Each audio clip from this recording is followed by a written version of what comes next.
Yeah, hi everyone.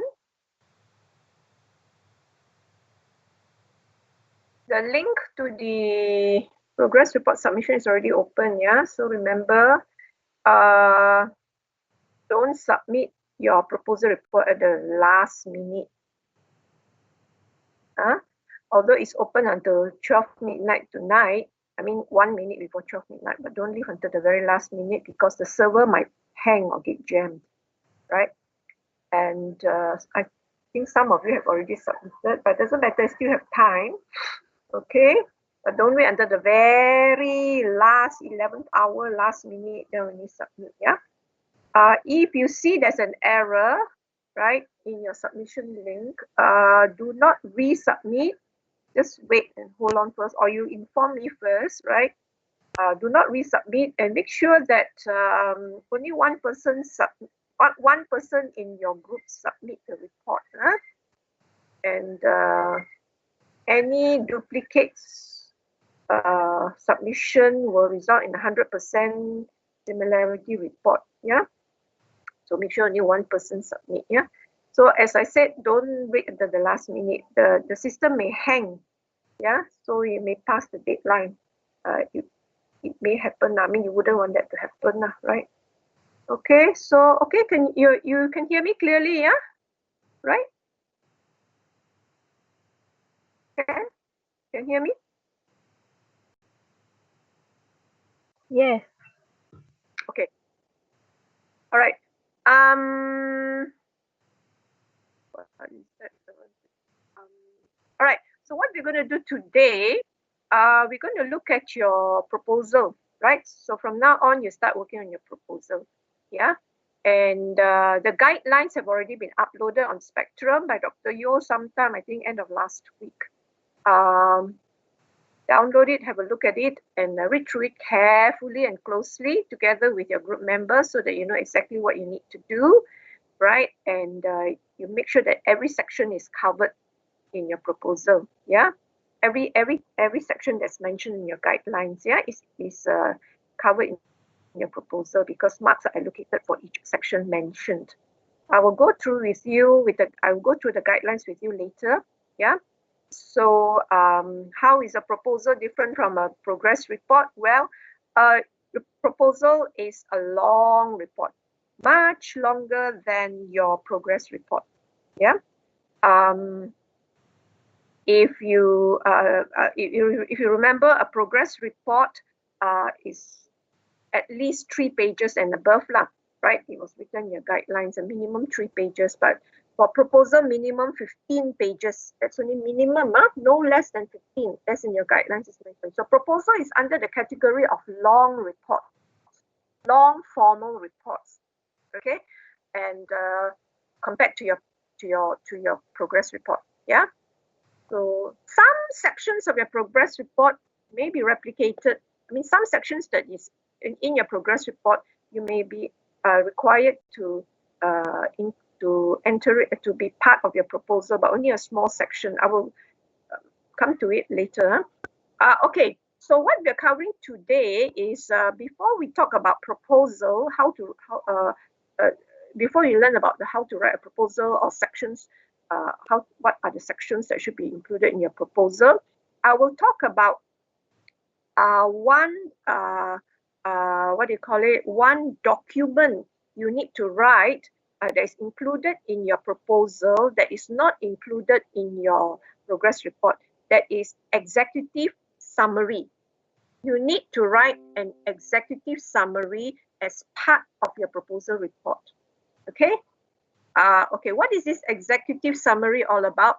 Now, as you know, proposals, as in anywhere in your workplace also, you will be required to write proposals, right? As and when you may be asked by your boss to come up with a proposal for a solution to something, right? Or write a proposal for a new product or new service that they're offering or new product that you're selling, write a proposal, right? So proposals are all long reports, so they can be, and it depends on the content lah.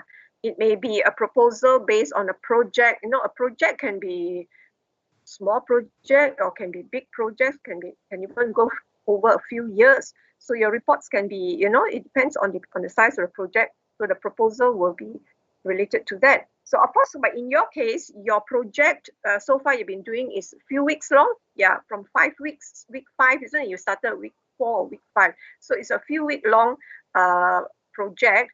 So your proposal report could be considerably much longer, but definitely not as long as it won't come to a few hundred pages lah. This for sure lah. Yeah. So later on you will look at it and see how long it is. But generally, proposals are under long reports, and they are written to people in authority because you're proposing something. So you're proposing to someone who, the person that you're writing to, that you are directing your proposal to, must be someone in authority who has the authority to approve your report or not to approve your report, to accept your proposal or to reject your proposal, right? So it must be someone in authority. So that will be your primary audience, okay? Now, people in authority who have to read reports are busy people. They are usually people in the management team, managerial positions, and they are busy people, executives in supervisory positions and so on. So busy people have no time to read through a long report. Let's say a long proposal come up to 100 over pages. They have no time to go through the whole proposal. So that's why you need to come up with an executive summary. All proposals will have an executive summary.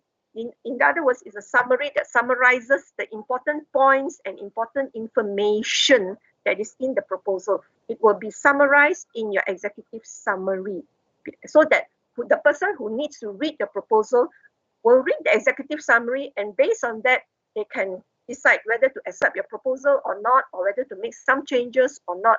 See, they will make decisions based on the content of your executive summary. They may not have time to read through the proposal even later, but maybe if they have time, they will go through it. But the most important is so that they get the gist of it by reading your executive summary. Okay? So today you will learn to write an executive summary for the proposal that you are going to present. I mean, you're going to submit later on based on your project. All right? And it's a little bit different from abstract. Something like an abstract, but it's different. Abstract is more brief. Executive summary, both are also summaries. Abstract is more like a synopsis. It's more brief, right? A more general overview. Executive summary, a little bit more detailed. But it still summarizes important points in your proposal. Okay. All right, enough of talking. Let's go to I'm going to share screen on executive summary. Actually, this is a week 8 under short reports. Executive summary is under a category of short reports.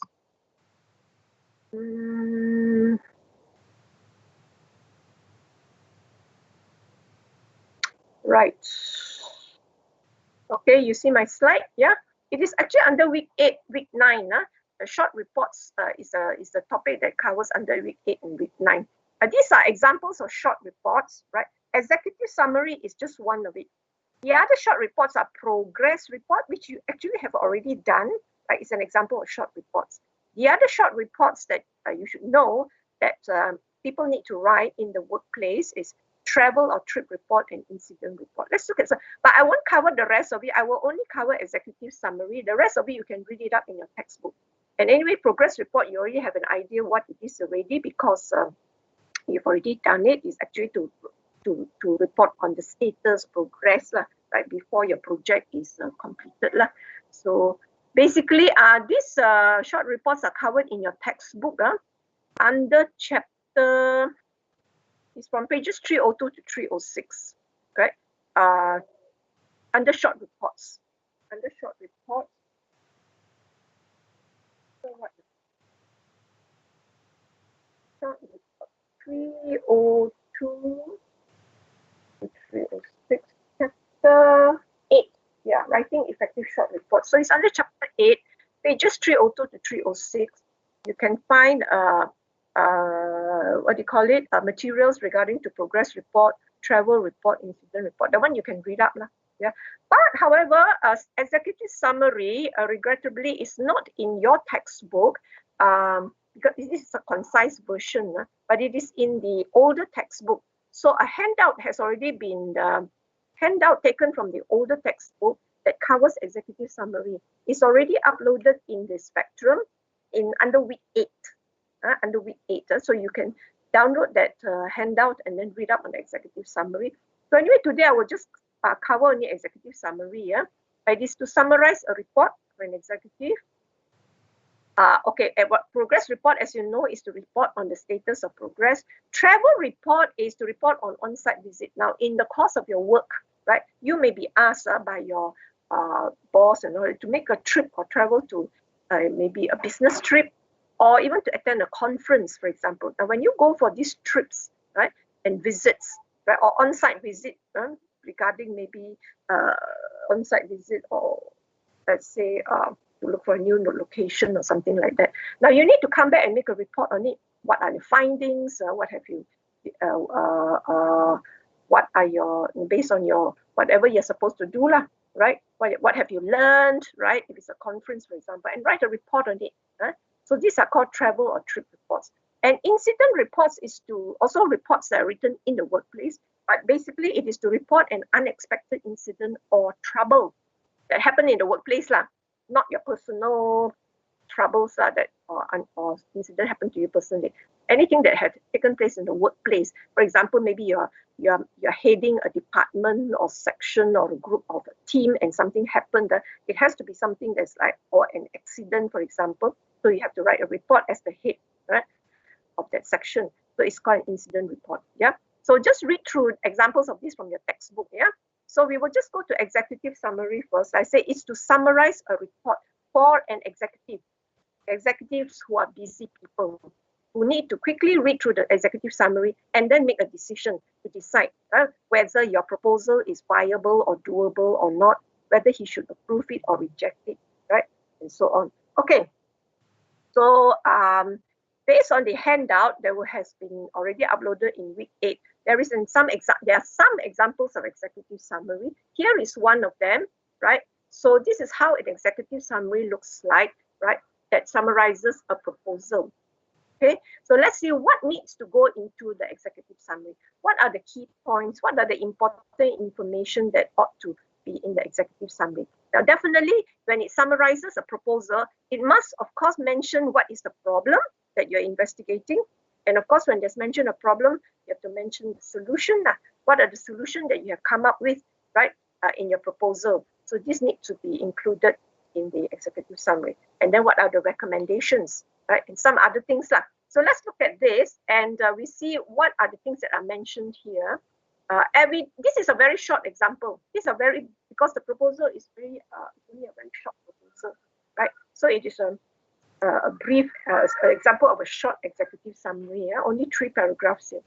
Evidence from our security office, police records, and customer attitude survey proves that Eastbrook Shopping Centre has a problem with inadequate lighting outside the building at night.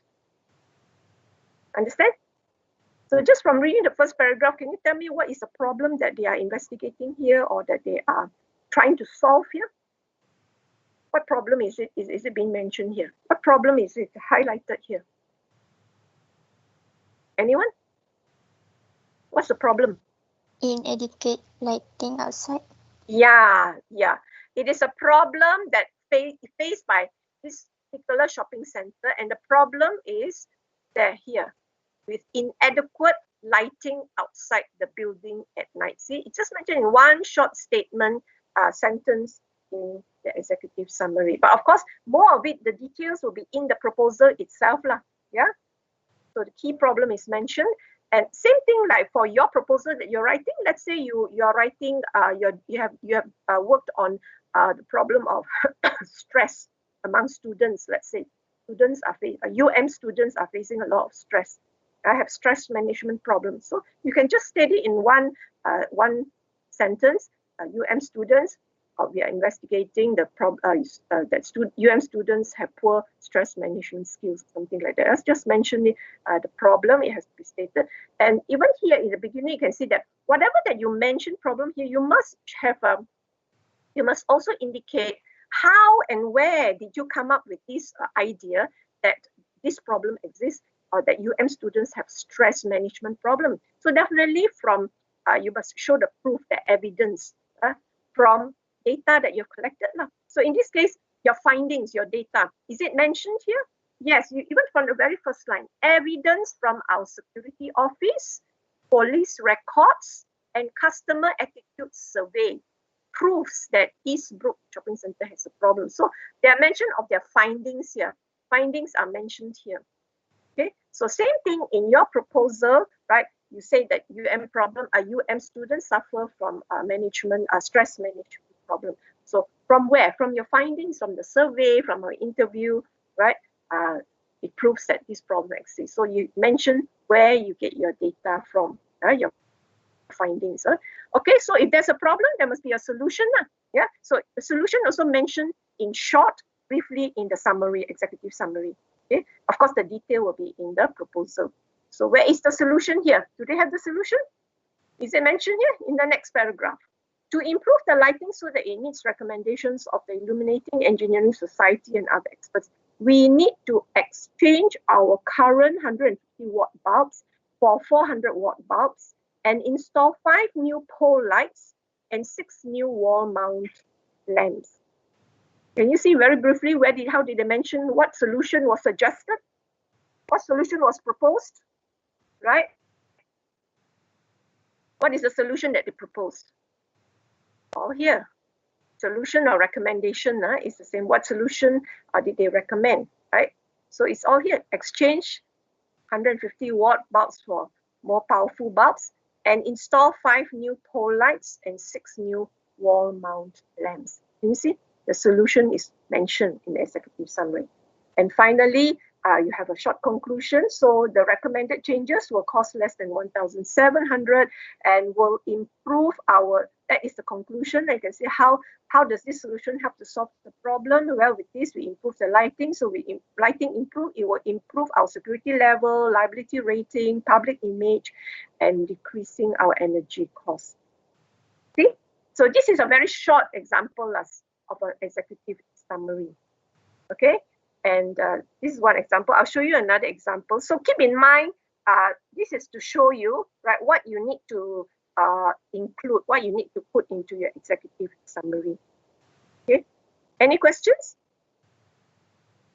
Are you clear with this? Yeah. You notice that progress report, you don't need to write, executive summary, yeah? But in your proposal, you need to. So these are things that you have to keep in mind, that these are the important information you need to include in your executive summary. Okay. Now, this is only a very simple one, but in your proposal, in writing your executive summary, you need to, it's a little bit more comprehensive. I have one question. You have no question? I ask you one question. Where does the executive summary come? Where do you put it in the proposal? If you have read reports and so on, right, you've come across executive summary, where do you find the executive summary? Where does it appear in your proposal? In front, middle, at the end? Yeah, sorry? Where? At the front. Yeah, at the front, right? Right in front, before you even put in your proposal report, before you even start your proposal report, the actual report, the actual content, your proposal, executive summary is in front, not in the middle of your proposal, not at the end of your proposal. Okay, right? It's in front. It's just like abstracts also is in front, isn't it? Right? The abstracts that if you read, you have come across research reports, especially in the academic field, research reports. People write reports of their research, few pages long. Then there's an abstract, right, which tells the reader, tells the reader gives the reader an overview of the research report. It appears in front at the beginning, before you even start your report. Yeah, report writing. Yeah, in this case, before you even start your proposal writing, the executive summary comes in front, right? Sometimes executive summary can be quite long. It's actually about 10% in length, 10% of your proposal length, right? So in your case, for your proposal, your executive summary, just 1 page, or maybe slightly more than 1 page, is enough already. It's about 4 to 5 paragraphs. Not so short like this, not in one paragraph. That's more like an abstract. Abstract is more brief. It's just a very general overview. Executive summary a bit more detailed, right? But one page will do about 4 to 5 paragraphs, right? But like I say, in some proposals, it may be, let's say if your proposal is about 100 pages long, that an executive summary is about 10% of that, so it can come up to about 10 pages, So it can be a standalone document, right? In some cases, lah. I mean, more in real life, lah, in the workplace, lah. Some proposals can be so long that the executive summary can come to a few pages, so it can be a standalone document, not part of your proposal. Okay, good. My next question. Okay, executive summary must be in at the beginning of your report. When do you write the summary? Just now my question was, where do you put your summary? Now it's, when do you write your summary? When? When do you write your executive summary? Before you do your proposal?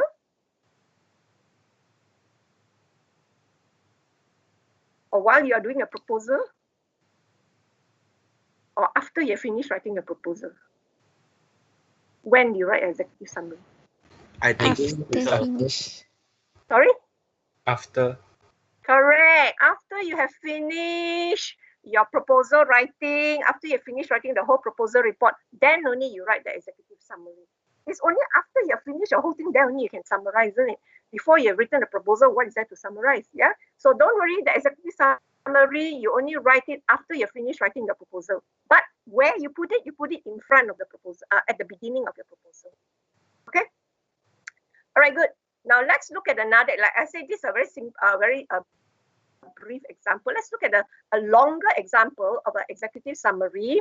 And this example is given in your handout. The second example is also in your handout, handout 2. But there are pages here is because this is the one that's taken from your old textbook.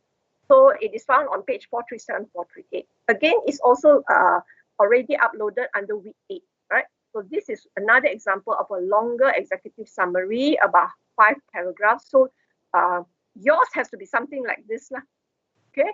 So let's go through, although it's we can go through section by section and see that it will also contain more or less the same few points, key points that have to be written in the executive summary. Okay, this is a report on providing better training at Tectron sites. Okay, this is an executive summary, right? To summarize a report or proposal on how to provide better training at this particular company. Okay, so let's see the starting statement. Management has commissioned this report to investigate ways to prepare for the OSHA audit schedule between. Okay, so as you can see, this is the purpose of this report is to investigate. So that is the purpose. Purpose is mentioned, to investigate ways to improve, to prepare for the audit. So it's just like in your proposal, your purpose can be mentioned in the executive summary. The purpose, for example, to raise awareness, to help students to overcome their stress, how to improve, improve their stress management skills and so on, or how to overcome social media addiction, things like this. The purpose is mentioned, at our 7 slides. Most directly, this report focuses on our ability to complete. So this is the scope. The scope should also be mentioned in your executive summary. That means what it focuses on. This proposal or this solution focus on only this particular area. In this case, on how to complete our phase 1 of our training certification. In your case, your proposal, your scope can be, it focuses on student, undergraduates only, or student and staff, or it just focuses on, and it doesn't include general public. That is your scope, right? What it covers. Your scope can also include the topics, the areas that are being covered in your topic. For example, let's say in the, let's say, drug addiction.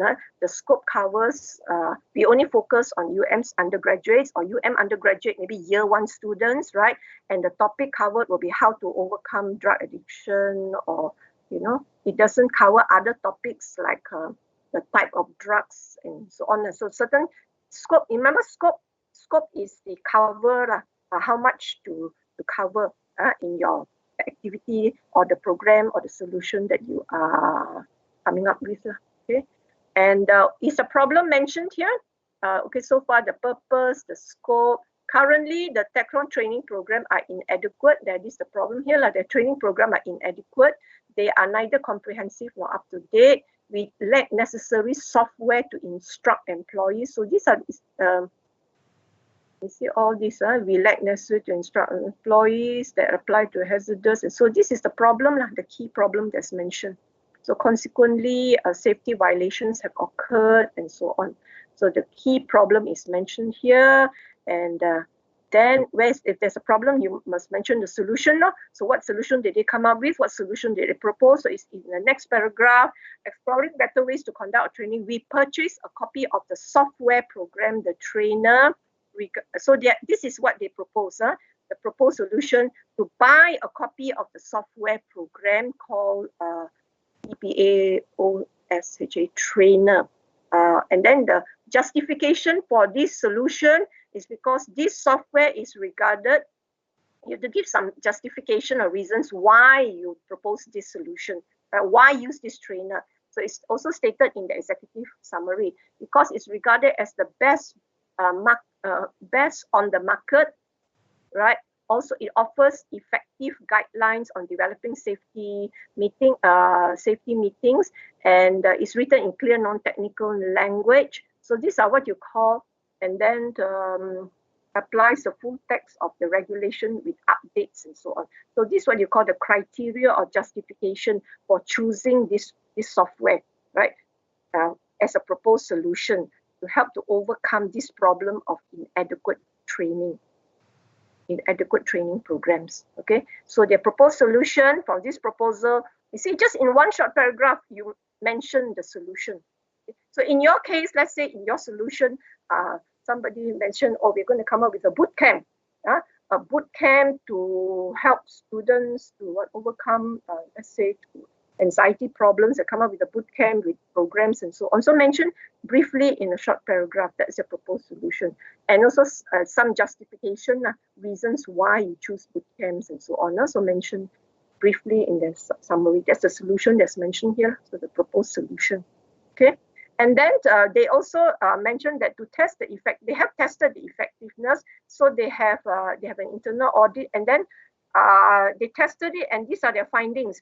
Employees who had undergone such training were able to instruct and monitor the performance of other employees in the program. So these are their findings. They found, oh, this trainer software is very good. We have tested it, we have tried it, and people who have used it find that they were able to do this and that. So these are the findings. So the findings will help to support the fact that using this trainer is a good idea. In your case, your findings will be from the data that you've collected, right? From your, either it can be primary data from your survey, from your interview. Maybe some of the data you collected is, 90% of the students are in favor of having a boot camp. Let's say if you have that data, so you can mention that here. Or your data can be a secondary data that says that, oh, this bootcamp idea has been carried out by such and such a university for their student, is found to be successful. So also you can mention that as findings from our secondary data or findings from a survey or interview, as what do you call it, recommend, come out with solutions, this solution as to solve the problem. So use your findings as evidence to back up your case, strengthen your case. Okay, and of course, finally, you end with the conclusion. The conclusion is to buy the trainer in this case, right? So it says that the conclusion, to ensure safety of our employees, Techron must pass the certification. So that's the conclusion. So in order to do this, using the trainer, buying the software trainer and using the software is a wise and necessary investment. Conclusion and recommendation come together. Okay, so they recommend to buy the trainer. See, so this is the executive summary. So it should include key points and important information as this. Once you have all this covered in your executive summary, that's why it needs to come to about 4 to 5 paragraphs. You have the purpose and the scope mentioned, the problem mentioned, the proposed solution indicated, and based on the findings and the conclusion. Okay, then your executive summary should more or less have covered all the key points in your proposal. Okay, think you can do that? Yeah. Not the first example a little bit too brief. Yeah. Okay, never mind. So have a look at this example, and I'll show you one more example. It is from the okay. Before that, now let's just go through again the most important the information that should be covered in your executive summary. Purpose and scope, the problem, the findings, the criteria or justification used for the solution, and then the conclusion. Right. So once you have this key points in your executive summary, it will so more or less cover your whole proposal content, summarize the content of your proposal. Okay, so again, this information is in that handout of your old textbook. Okay, so let's look at another one more. This is done by students, right? Some previous students on a proposal. This was their project to encourage waste management through recycling among students. So some proposal done much earlier, early years. So this is the executive summary that they came up with, right? So yours should follow something close to this. Okay, mention the purpose of your report, right? So it's mentioned here. Purpose is to raise student awareness and participation. This is regarding waste management through recycling, to encourage recycling among students. So make sure the purpose is mentioned. And then the report focuses, this will be the scope, on getting all students to value and practice recycling in the campus, your scope, right? It can be who are the people involved, where is it limited to. That means your project, your project is only in campus alone, that's all. And only involve students in this case, right? So it doesn't cover the others like the staff or definitely not the general public. So this shows to the reader that it only is limited to within the campus, that is scope. Okay. And then of course, is the problem mentioned here? The low participation of students in recycling has often resulted in poor waste management that affects the campus environment. This is the problem, okay?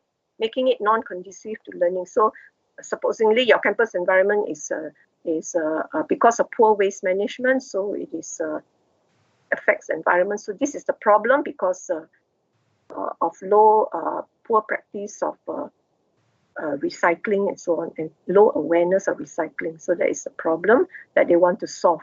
So once the problem is mentioned, then you come up with the solution.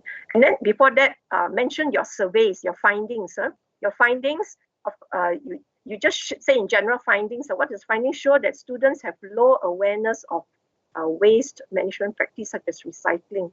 And your findings also show that because recycling bins have been inaccessible and because students have little information of a campaign that was launched and so on. So these were your findings. So in just one short paragraph, mention what did you find, what data did you obtain from your survey to show that this problem exists, and that's why you want to come up with a solution to solve the problem. Okay, so then you come to the solution to solve the problem. We plan to conduct a roadshow or campaign or boot camp or whatever, to educate students or to help students to raise awareness regarding stress management or things like that. Okay, so a brief mention, description of the solution. And so on, some other suggestions, recommendations and solutions come together. We propose to invite recycle company, and these are the things that we want to involve. So very briefly, what you plan to do, and finally your conclusion. With greater awareness, there will be a conclusion, right? And so on. With greater awareness, they will do their part in ensuring effective waste and so on. Okay. So once again, make sure it covers points like what is the purpose of your project, what is the scope, who are you focusing on? What are you focusing on? What is the problem? What are your findings show? And what are the solution and recommendation? So all this covered in your executive summary, about 4 to 5 paragraphs like this. Okay. Again, you can use this to help you to make sure that you've got your points in, but don't copy, don't follow word for word. But anyway, your topic also is different. Yeah. Okay, but don't follow every word and then only change certain things that that's related to your project lah. So look up a few other examples. You can use these few examples to help you. The example that I've shown you, right? There are already 2 examples plus this one to help you to make sure you're on the right track lah. Yeah. Any questions on executive?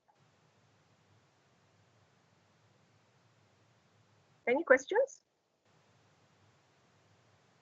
Is it clear? Yes, it is clear. Okay, hopefully. All right. Okay. Anyway, yeah, you read up and get a hang of it, and then now, right. So then we go to. I won't go through all this. The other short reports are progress report. Again, read it up in your textbook. Read up in your textbook. What is it supposed to do, which you have already done, so you have the idea what progress reports are. And then of course it has these are the parts that's covered, right? So you have also done your progress report based on the part that you've covered in your based on the guidelines that was given. The other report, short report, will be a trip report, isn't it? Right? What I mentioned, trip reports. Okay, to report on what was gained on the trip lah. Okay, so you can read example of a trip report. It's in your chapter 8 in your textbook. Right, these are the example, page 317, 318. How do you report? How do you write a trip report? How to write incident reports? Right, these are they are also called accident reports. And read up an example in page 321 to 322. Yeah, in your textbook. So with that, we have covered short reports. Yeah, short reports. Of course, we discuss more at length regarding executive summary because you are supposed to write the executive summary. Yeah, so we covered that. And the other one, progress report. You have also done the progress report. And the other 2 will be trip report and incident reports. So this is covered under short report. Yeah. Okay. Right. So handouts under week 8. Under week 8. There is a handout on executive summary sample, the one that I showed you regarding the short summary, the Eastbrook Shopping Center. This is the one that's in week 8.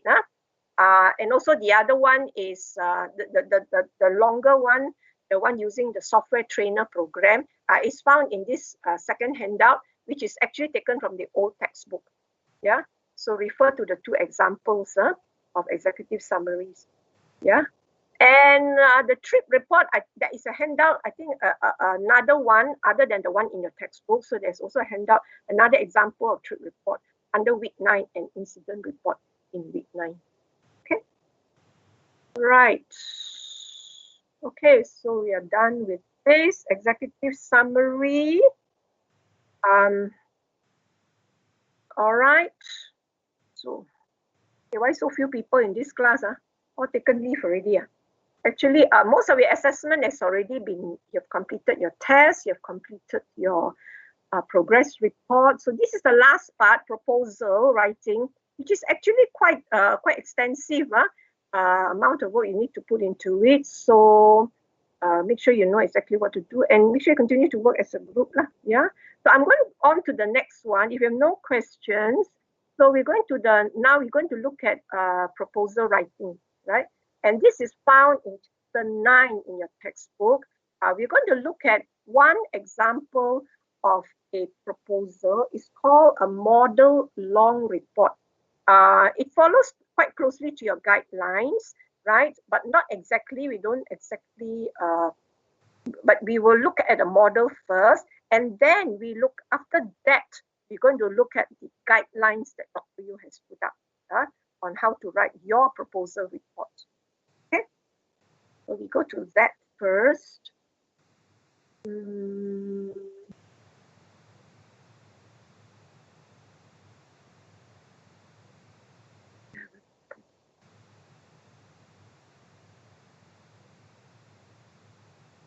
Okay.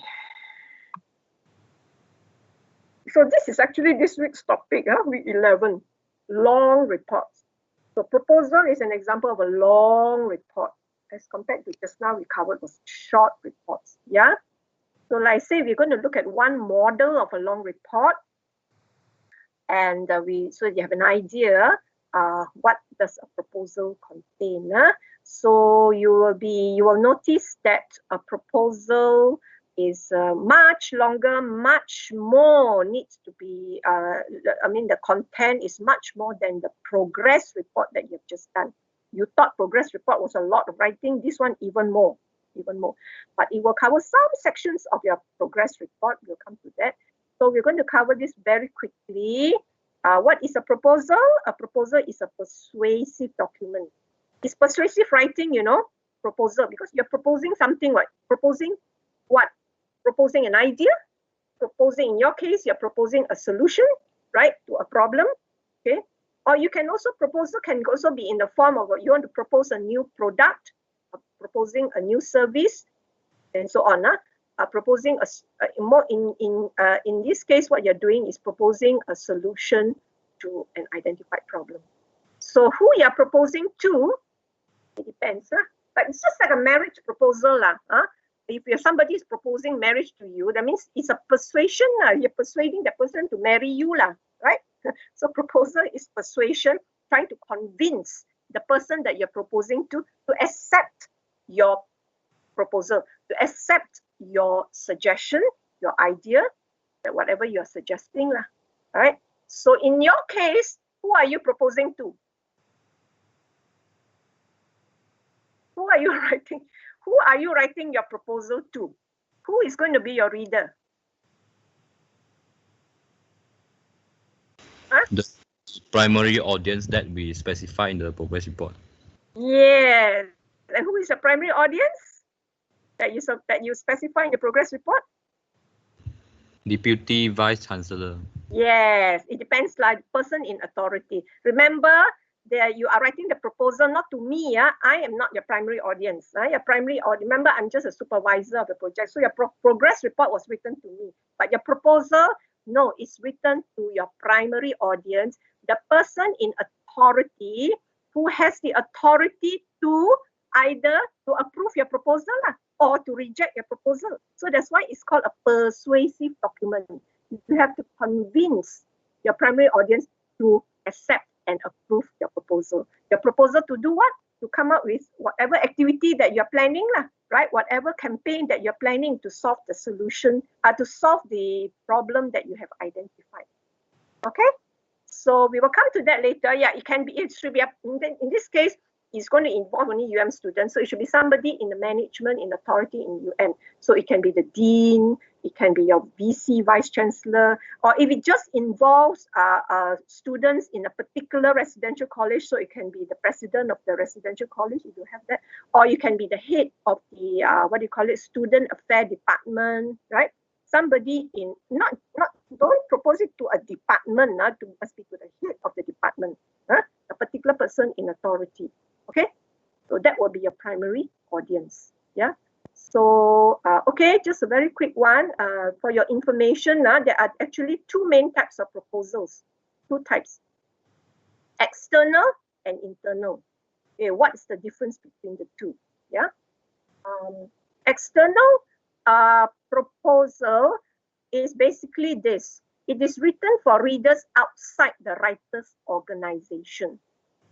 Usually, this kind of proposal is proposed to sell something, sell a service, sell goods, sell ideas, proposing. But the reader, the person that you're proposing to, is someone outside your organization. It can be a client, it can be customers, can be a business partner, somebody outside your organization. In that case, like outside your company, for example. Internal is just the opposite. Internal proposals are written for readers inside the writer's organization. Usually, in this case, if it's internal, it's not to sell products, but usually it's to sell an idea or a plan. In other words, to sell a solution. Now, for example, let's say in your company, in your workplace, there's problem exists. The problem is high absenteeism among the staff. So you come up with a proposal, you have a solution for it. So write in the form of solution, and you write it to your reader will be somebody, the head of your company lah, or your manager lah, right? Somebody in the management team lah, right? So that you're proposing a plan, a solution to solve this high absenteeism problem. So in this case, your proposal is internal because the head or manager is also from your own organization, right? Okay. So that's the difference between the two. And whether it's external or internal, proposals can be either solicited or unsolicited. Same thing, internal, it can be solicited, unsolicited. So what do you mean? What's the difference between the two? It simply means this. Okay, solicited means the proposal is written in response to a request. That means you are asked to come up with a proposal, to write that proposal. Somebody asks you to write the proposal. You are asked to write it. So usually it has receptive audience. So the audience or the reader who asks you to write a proposal, so they are usually receptive to the idea because they ask you to propose something, right? Unsolicited means that it is written without a request. That means you are not asked to come up with a solution, but you observed and you saw this problem and you have a solution, so you are proposing this solution. So it is called an unsolicited proposal. And usually in this case, the audience means the reader, may be unreceptive, right, to your proposal. So that is why in your proposal, you must be able to persuade and convince them to accept your proposal, to approve it. How? By coming up with proof and evidence to strengthen and support your case. Okay. Get it? Right? Can be solicited or unsolicited. And in your case, okay, I want to ask you, the proposal that you are going to write, right? Is it external or internal? Is it an external proposal or internal proposal? Internal. Yes. Internal, isn't it? Right? It is internal, right? Because who are you writing to? You're writing to the head of your organization. What? Your own organization. In this case, is lah. Is internal. Is it solicited or unsolicited? What do you think? Were you asked to come up with a proposal, or did you do your proposal without a request from in this case, from the head of the organization? You don't say it's solicited because you are asked to do it because the course asks you to. It's a requirement for the course. No, it's in the real case scenario. In your case, you observe a problem in campus. Students are suffering from having this problem of unable to manage their work. They have stress problem. So you propose a solution. So in your case, is it solicited or unsolicited? What do you think? Unsolicited. Correct. It's unsolicited. The VC didn't ask you. Nobody asked you to come up with a proposal, although it's a course requirement, but that is not considered solicited. So it's unsolicited. You are writing the proposal and you're selling. You want to sell your idea to your VC or to your dean. But they are not the one who asked you to write it, right? So in this case, it is unsolicited. You come up with a plan, with an activity, and you want to carry out in campus to involve students. So it is unsolicited because nobody asked you to do it, right? But you observe, you saw the problem, you make a research on it, you find your data, you interview your students, and you did a survey, and you find that, yes, this is a real problem. Students are suffering, right? And you have the data to show it. And so I want to come up with this plan, this boot camp, right, to help to solve the problem and so on. Right? So it is unsolicited. Okay. All right. So right. Now we're going to look at proposal, formal proposal. How does it look like? What do you mean by, why do you call it long report? Because it's really long, right? Because it has many parts, right? And in your proposal, you're going to follow these parts as well. But now we are showing you is basically taken from your textbook, the long report model that you're following. So there are three main parts: the front matter, the text of the report, and the end matter. The main part is actually the text of the report. But before you come to the text, that is what you call a front matter. So basically, front matter consists of these sections.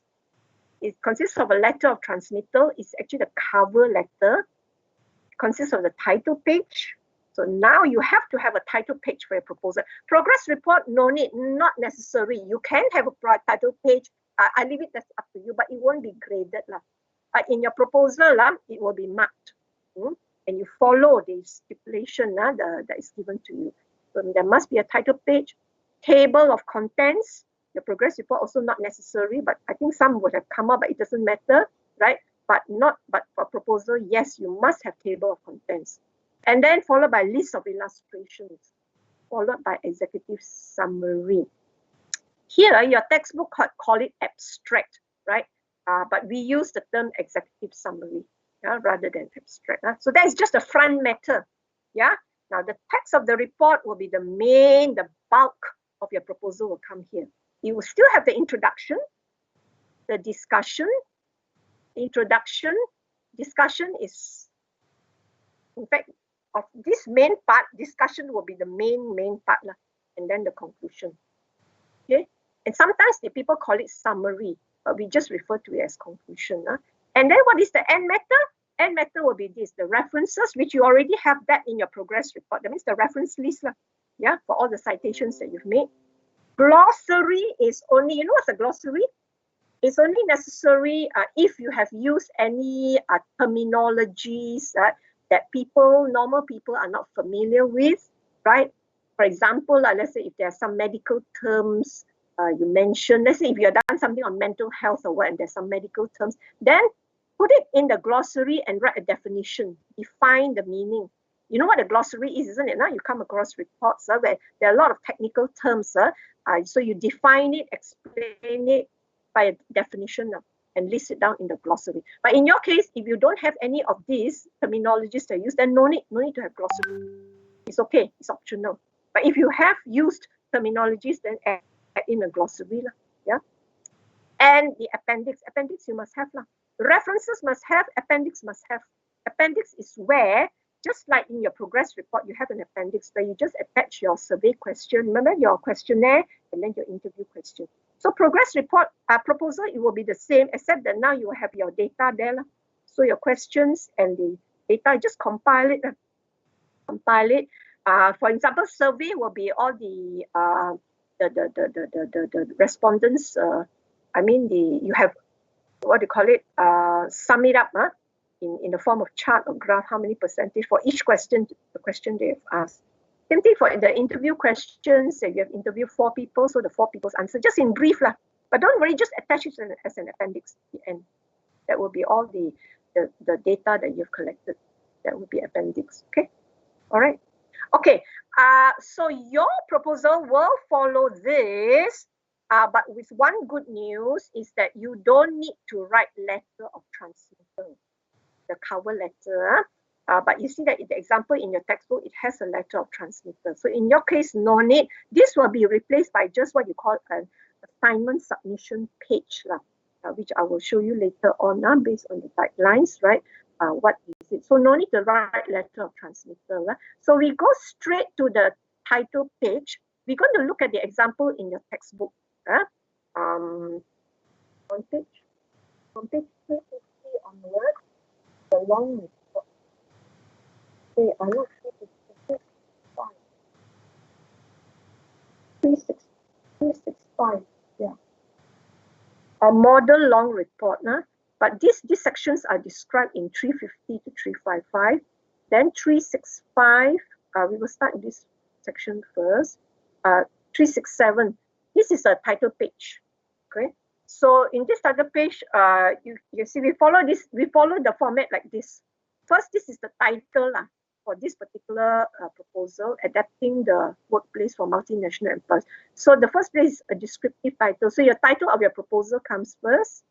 Okay, prepared for, this will be the name and the designation of the person for whom the proposal is prepared. So in your case, prepared for your VC's name. Please make sure you get his full name spelled correctly with his title, whatever, Tan Sri, doctor or whatever, or professor or what, and his job designation. Okay, can be Vice Chancellor of UM or Dean of what faculty, Economics faculty, UM, or President of what Presidential College, UM, right? with his job designation. This is your primary audience. Followed by, this one is the writer. So in your case, you write your members' names, name and metric number. This is one writer, so his name and his job designation, you see. So in your case, of course, you write your writers, your members, team members, and their metric number. And the date. This date at the end here, please write it in the form of, not in this form, this is right in the international format. This is the American format. The month comes first. International format is the day comes first, then the month.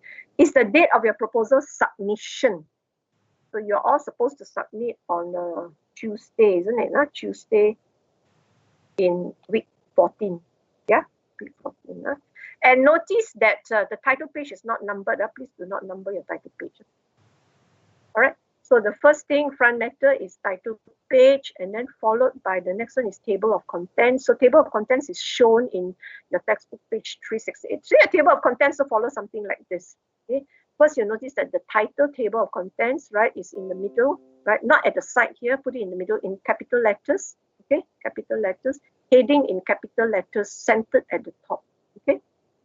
And then followed by this is a list of illustrations and abstract. These are all part of your front matter, list of illustrations and executive summary. Okay? But the pagination here, as you can see, is in Roman numerals. Okay, pagination for front matter. Front matter, remember, this is table of, start with 2, page 2 onwards. Why not page 1? What is page 1? Can somebody tell me? Why does it start with page 2? Hello? Page 1 is our cover page. Correct. Title page. Yeah, page 1 is your title page. So that's not numbered. Page 2 is the table of contents. Okay, so which is actually numbered here.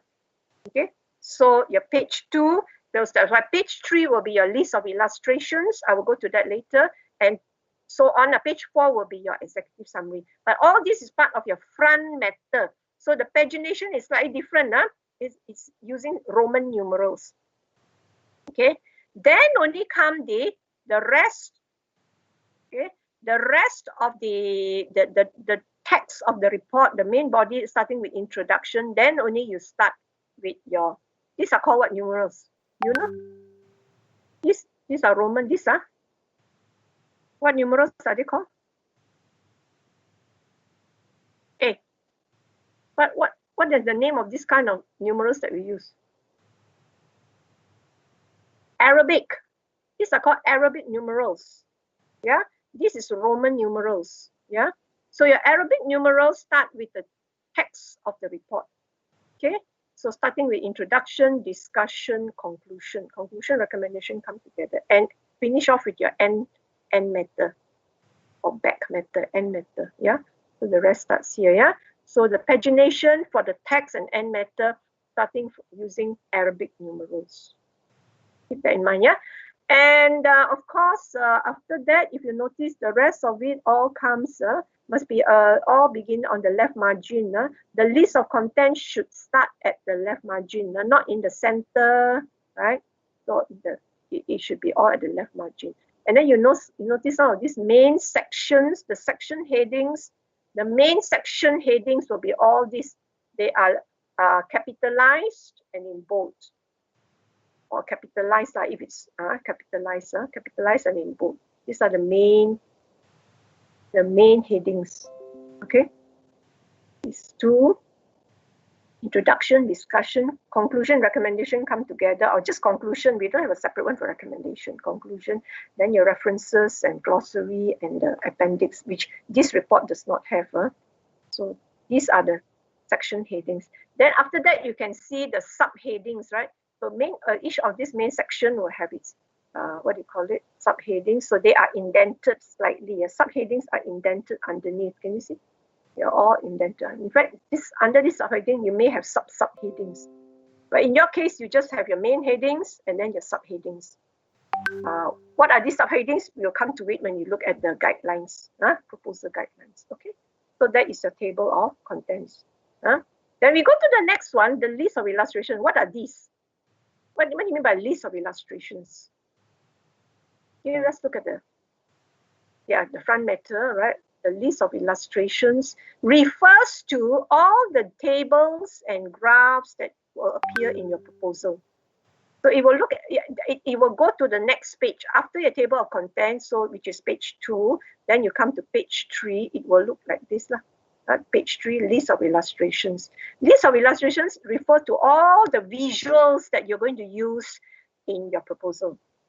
Now you need to have some visuals for your proposals. It's not just all writing. Even in your progress report also, you have visuals. Remember the Gantt chart that you use for your timeline, your work allocation, you came up with tables. Those are the visuals, right? Your progress report, of course, progress report, you don't have that many. In your proposal, you would have more. For example, especially especially both in introduction and discussion part, right?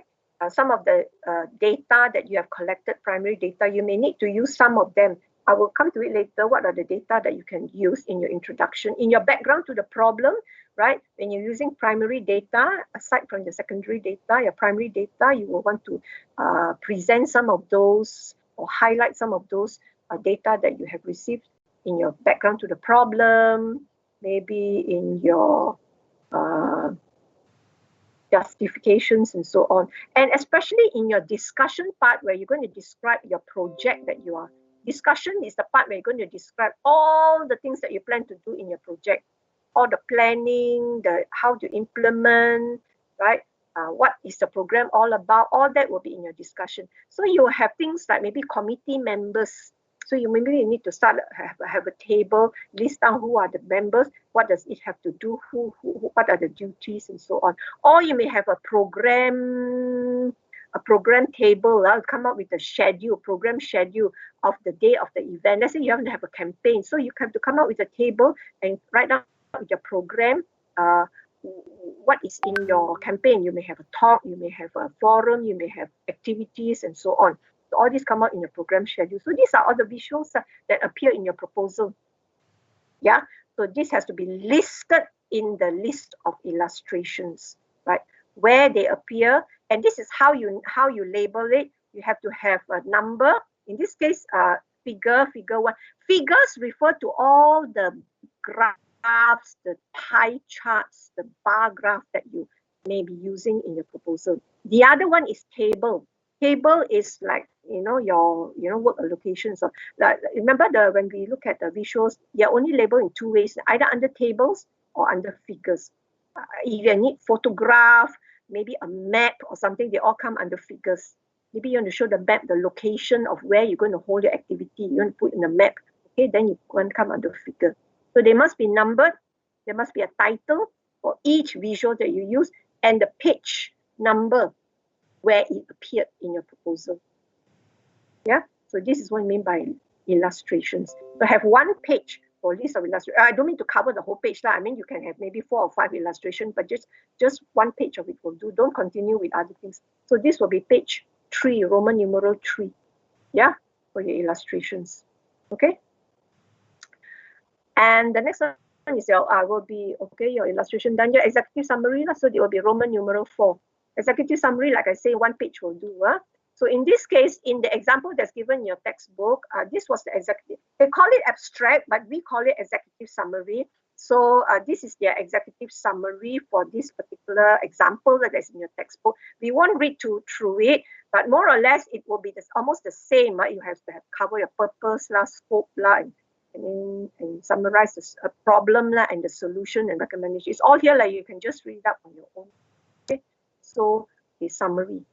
Yeah, but in this case, it's quite brief. It's all written in 1 paragraph. But remember, in your case, 4 to 5 paragraphs to cover the different, to highlight the different sections, the different key points that you need to be included in your executive summary.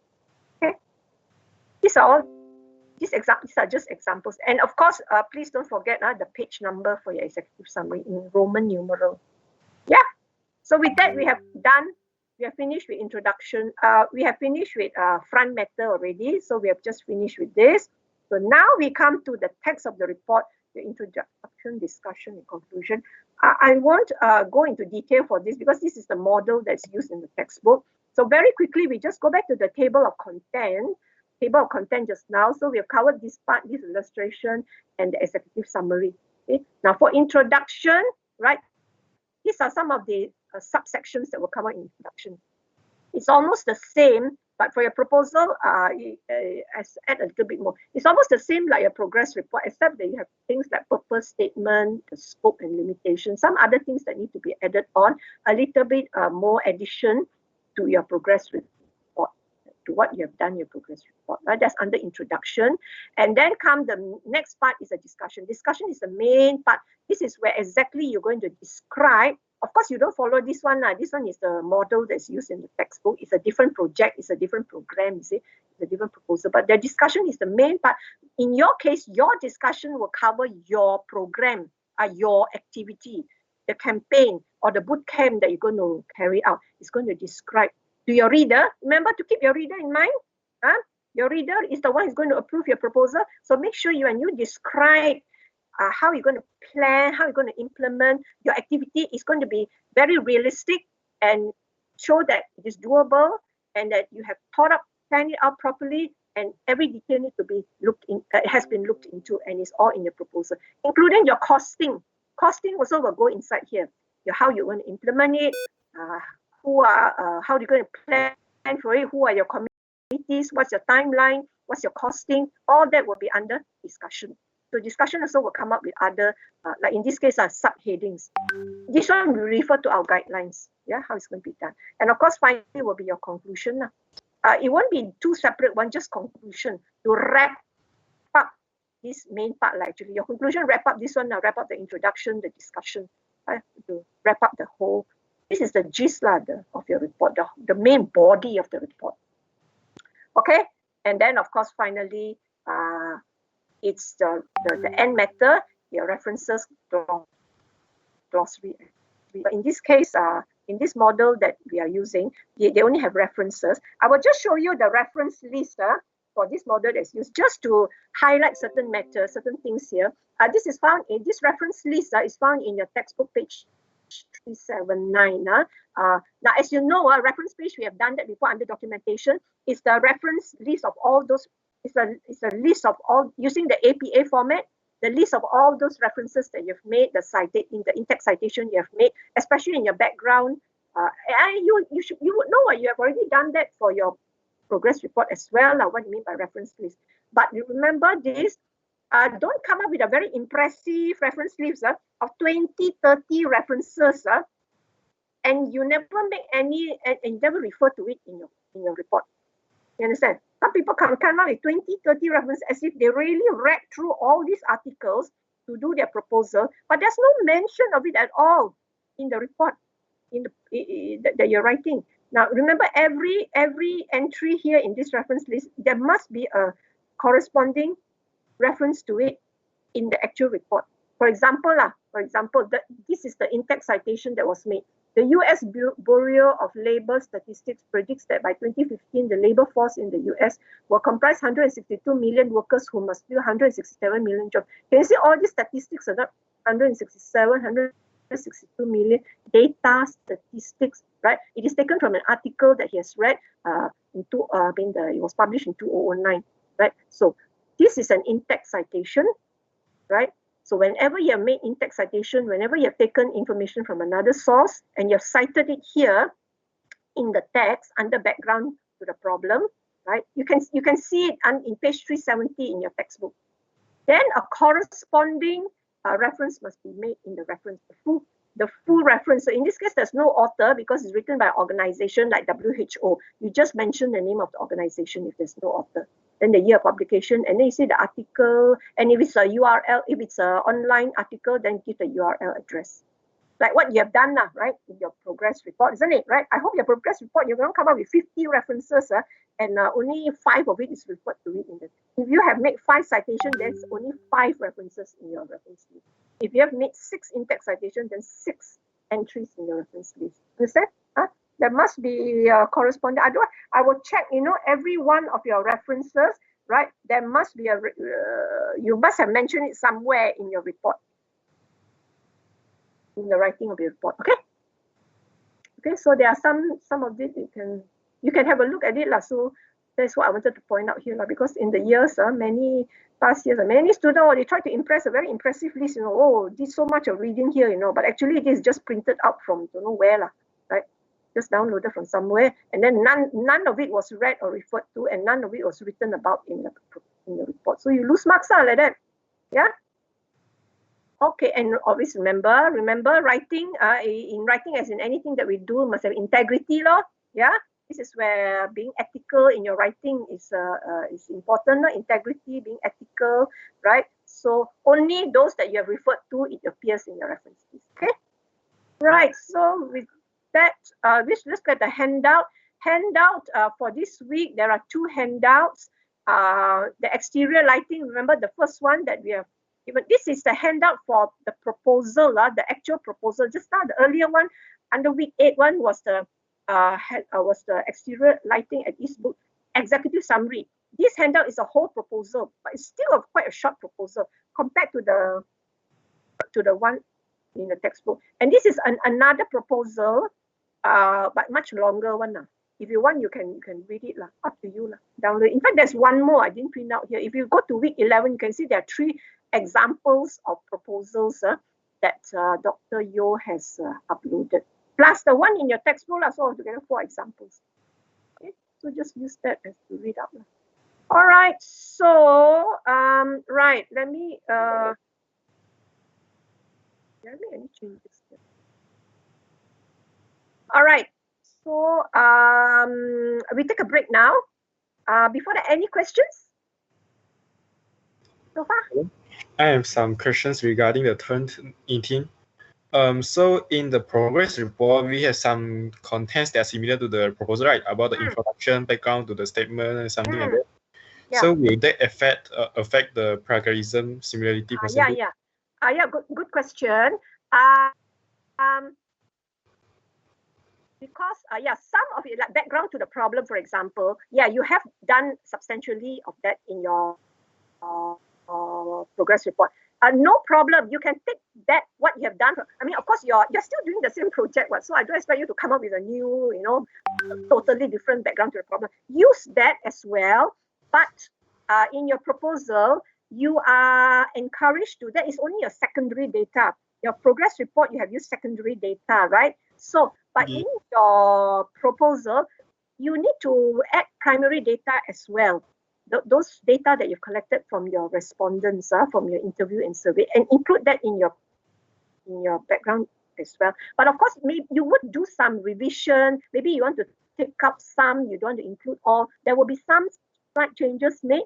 But even if you, let's say, your problem statement, even that statement of the problem, although it's just short paragraph, you can take the whole thing. It doesn't really matter. You may want to make some revision. There may be some occurrence of similarity there, but it's just a small part, right? Compared to the rest of your proposal. The rest of the proposal, especially the discussion part, right? It's totally new, right?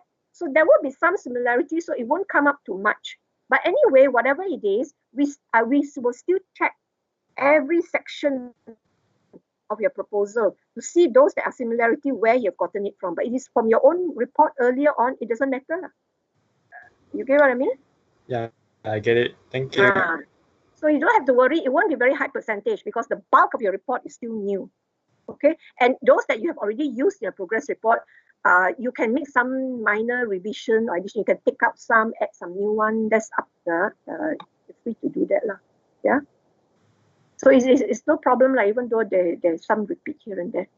Yeah, but only a small section only. Okay, fine. Yeah. So you need a break now? Madam. Yes. That's another question. So if our progress report involves those data that we have collected, then we should include it inside the appendix, right?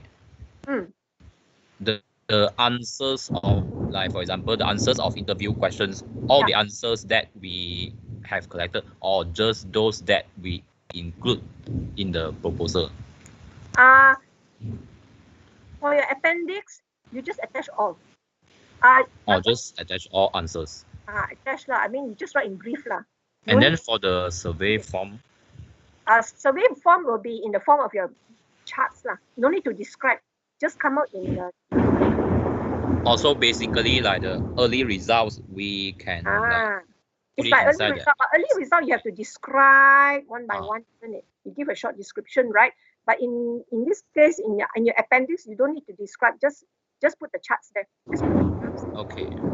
Okay, understand. Thank you. Okay, because it's just an attachment. But later on, we will come to it. I will explain to you how you can use this data in the proposal. So they don't just appear in the appendix only, and then you don't do anything about it. Those data are important information that you need to make use of. Not all, not maybe out of 10 survey data, maybe you want to use 2 of it, which are important to your proposal. You pull that out and put it into your proposal writing. I will show you later how it can be done. Okay, so that's why but that one, but for your appendix, you just attach, just put it there. Right? It's just like attachment like that, huh? And leave it there exactly as it is lah. No need to write description, no need to what. Okay, even interview answers, so just write briefly only like each interviewee, briefly what they mentioned. That's it lah. No need to summarize. No need to rewrite or whatever. Just very briefly. Okay, some keywords what they've said. All right. Okay, so we take a break now. We come back at now 5:25, around 5:30, 5:30 lah. I see you back 5:30. We were going to look at your guidelines. Okay, there's nothing new anymore, but you're going to look at your proposal guidelines that Dr. Yu has put up. I'm going to go through with you step by step so that you don't miss any section and to understand what exactly you need, right? Okay, all right. Okay, see you later. We'll leave here. We'll leave this room. I'm going to start a new session later. All right, 5:30. I'll see you back here. All right. Okay.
All right.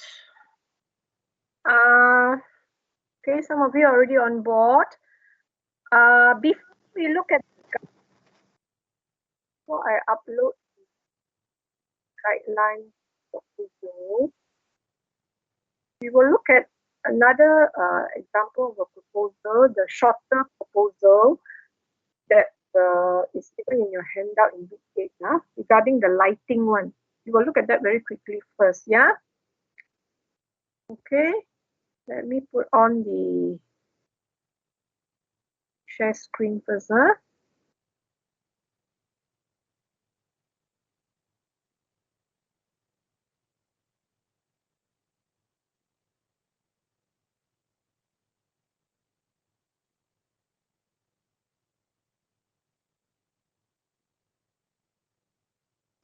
Okay, can you all see this? Can, Yes. Can. Yes. Okay, good. Right, this is in your handout, in your under week 8. So this is another proposal, but it's a much simpler and a shorter. Back to the Eastbrook Shopping Center, the exterior lighting one. So let's look through very quickly and see how it is also quite similar to the proposal that you will be doing, but it's of course much longer. So this is their title page. Remember the title page, right? We follow the same thing, the title, right? Prepared for. This is your primary audience, prepared by, there's only one writer here. In your case, you'll be all your members lah. And of course the date date of submission, yeah. But actually, if you look at it, they hand out, it does come with a letter of transmittal here.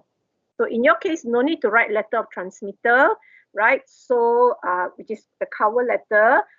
So in your case, no need to come up with a letter, just come up with a submission page. Then later on, we will refer to the guidelines, what goes into your submission page. It's almost the same as a title page, but you have the title. But your class, you write your class here, K6, and maybe your course, the title of the proposal, and your member's name. Here, please do not write your class or your course name, GLT 1011. You don't do that.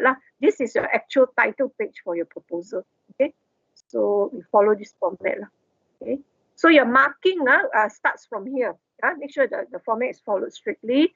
Your marks will be allocated accordingly. Right?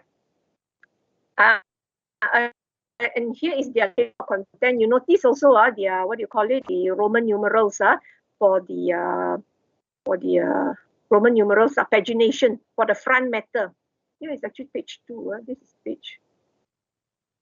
Maybe I don't know why it's page 2. It includes the letter of transmittal, so that's why it's page 3. For your case, your table of contents start with page 2. It can be up here, it can be down there. It's up to you.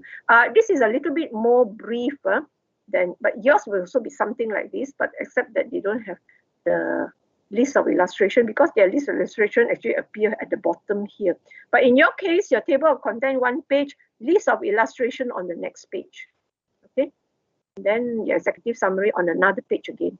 And executive summary, oh, here's a different one. Executive summary, please still use Roman numerals, so you don't follow exactly here.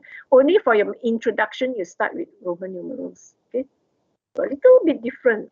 Introduction, discussion, conclusion. You have glossary, works cited, the reference page, and appendix. So go through it very quickly. Yeah, so straight away after table of content is your executive summary. Just now we went through that. It's a very short summary here, right? And then start the actual main text of your report. It should be page 1 here. Your introduction, as you can see, is more or less almost the same, right? Statement to the problem, the solution a little bit different. Objective, that would be your purpose.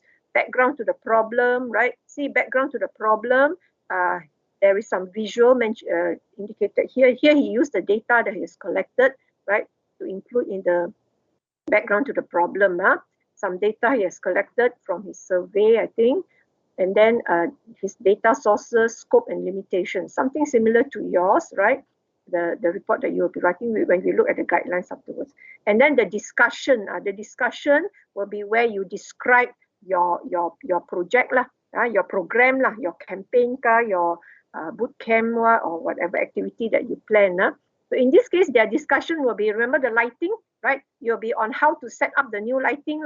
Remember their proposal, the solution is to set up lightings to improve the lighting, isn't it, of their shopping mall, isn't it, right? So this is where the explanation all comes in and how it's going to be done, right? So you see they even have a map that shows this is the shopping mall, this is the road, and where exactly they're going to put their pole lights. Remember they mentioned pole lights, and there's a key here, right? This is the parking lot, right? So wherever in this case they have a map lah, right? And remember, you see how it's all numbered, I mean it's all labeled, and then when you describe it, and then of course it's not just put a diagram there and without explaining lah. So you read through on your own how it's explained, right?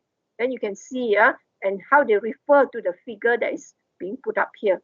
Okay, this is to explain. Remember, they want to put up some new lights, so there's a map to show where it's going to be placed, and so on. So discussion will be involved all that including scheduling. Scheduling actually refers to the timeline. This is actually a timeline chart, but it looks a little bit different from your Gantt chart. Something similar to your Gantt chart that you have done. So in your discussion, so you can put up a timeline on how you're going to carry out your activity from the planning onwards, right, until the thing is implemented, right? So you can see the dates here: January 1st, 2nd, 3rd, and so on up to 30th. So everything is going to be done within the month of January for this case, for this proposal.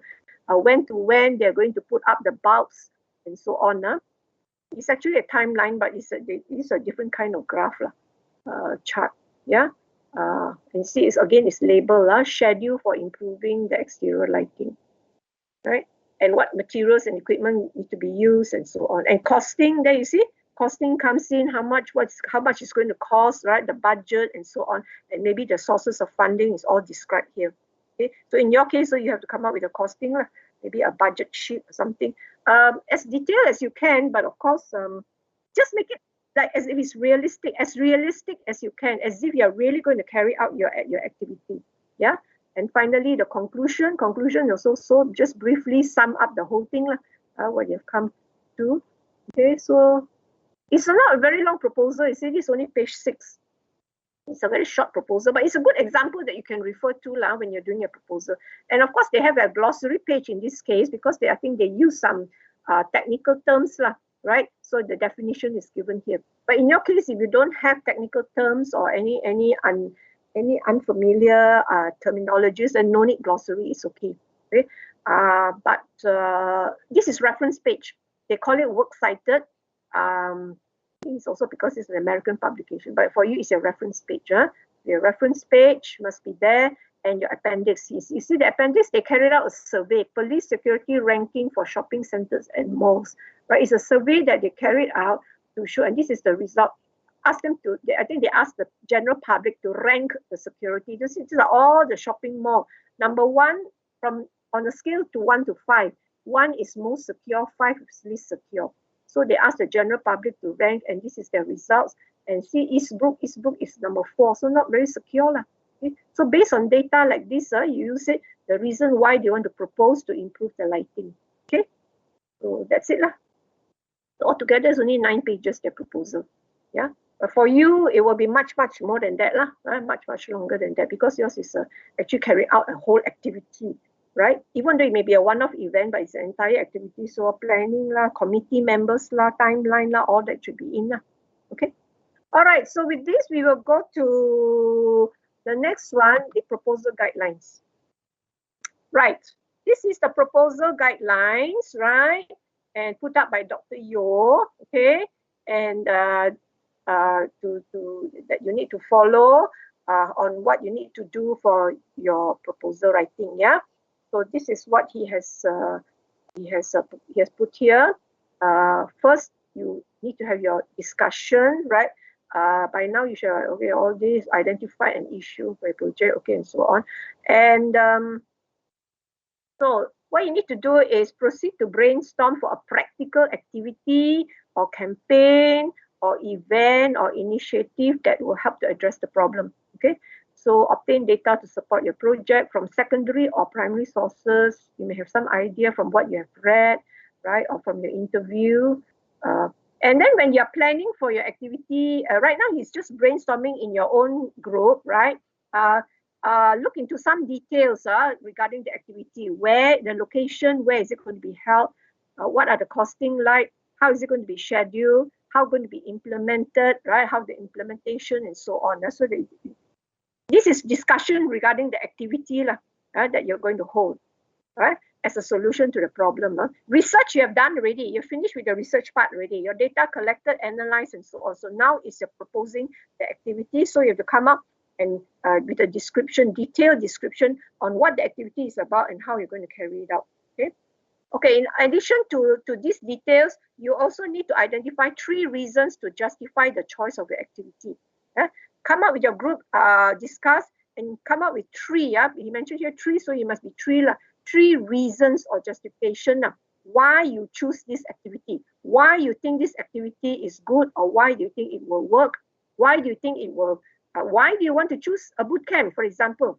So it can be, some of the reasons could be maybe it's effective, or you can target the students or the particular group, right? Or the timing, or it's convenient. The timing is suitable, it's going to be held at the long weekend. Even timing, or that can be one of the reasons why you want to choose this, because it's a long weekend, so it's a right time to hold it, and it's convenient and so on. So come up with 3 reasons, right? Or maybe the cost it doesn't cost much, right? It is cost effective, right? A solution and so on, or it's impactful. Maybe you have some activities that is interactive activities that may attract participants. So reasons are just reasons why you choose this activity, just 3 reasons. Okay. And then identify the primary audience. We mentioned that just now, isn't it? Who is your primary audience? Now, these are some of the suggestion examples that Dr. has put up. It could be the dean, it could be the director or head of the department in right? Or your deputy VC of student affairs, or principal of a residential college in Okay, so identify who you want to, who is your primary audience. This is the person that is going to approve or reject your proposal. So you're writing to him or her, right? Okay, and then provide adequate information to persuade the audience to approve your proposal. So there should be specific details as far as possible, facts and figures and statistics, dates, locations, itemized costs. You see, so these are the details that need to go into your proposal, right? So use 5W1H questions to guide you in your planning. And then allocate work and determine writing responsibilities and so on. Okay. So this is just the discussion part that you need to discuss with your team members, come up with all this before you even start writing. Information and facts that you need to be ready with. Okay, and then so the instruction, present your suggestion in the form of a formal proposal, address your proposal to the appropriate audience, check that each section is adequately presented with relevant and detailed information as well as appropriate graphics. Provide clear documentation of all sources. Remember, any in-text citations, it must be documented using the APA style. And of course, you allocate your responsibilities fairly and equally among your members, and as you carry out your work, right? This is important. Visuals, charts, graphs, diagrams must be chosen carefully, labeled, captioned, and used to illustrate the text. Refer to, there must be a paragraph to explain information contained in the visual, right? See just now the example in the Eastbrook proposal, right? And then also refer to your textbook 228 to 232, how to use visuals. Use relevant visuals to substantiate a point, illustrate an idea, or persuade your audience in general. Data collected from your project can be used in various sections of a proposal and not lumped under data sources. Okay, actually, you will look at the checklist below. Like I said just now, whatever data that you have collected, right, don't just put it all in your data sources, that section under introduction, or lump it all and put it in the appendix and just leave it there and don't do anything about it. You need to make use of some of the data that you use, right, in your proposal writing, in different sections of your proposal writing to strengthen your case. I will go into it a little bit more detail afterwards, right, to explain what it means. And next week, I will show you some samples from past students' work sections here, and there's snippets here and there to give you an idea. But now we just go through generally the guidelines and we look at the checklist, what need to be covered in your proposal. Okay. Use a model long report. Just now we went through this. Just now, the model long report, it was taken from your textbook. The one on the one that was shown just now on PowerPoint slide, as a guide, but the content format and all that. And also you can use other examples, like for example, the exterior lighting in Eastbrook just now. That was a very short proposal. You can refer to that. And he also has put up two other proposals. These are all under two other sample proposals. These are all in week 11, this week's one. This week. This week? Yeah, week 11. These are all longer ones, long and long, two longer proposals. So you altogether have 4 proposals to refer to, 4 samples. Okay? If you have time to read through all, otherwise go through the one in the textbook and the one, the exterior, this book here. Revise, edit, and check proposal before submitting. The final copy should be done. Here is stipulated. In your progress report, it's not stipulated. So here is stipulated what type of font to use. Please follow either this one, Helvetica, or Times New Roman, or Arial. Size 12 point. Please follow double spacing and at least 15 pages long. At least. It's minimum, no less than 15 pages. Right? Definitely you will cover more than that. Yeah, the entire proposal report. Yeah. Of course, submitting through Turnitin. For your proposal, maximum 10 marks. A maximum 10 marks will be deducted for any evidence of plagiarism. But progress report is not, no marks are deducted. But proposal it will be. So please take note of that. I'm sure you will be very clear on all this, how to cite and all that, how to use the Turnitin report. So just make sure the key point is to safeguard yourself against all this as far as possible, write in your own words. Write in your own words.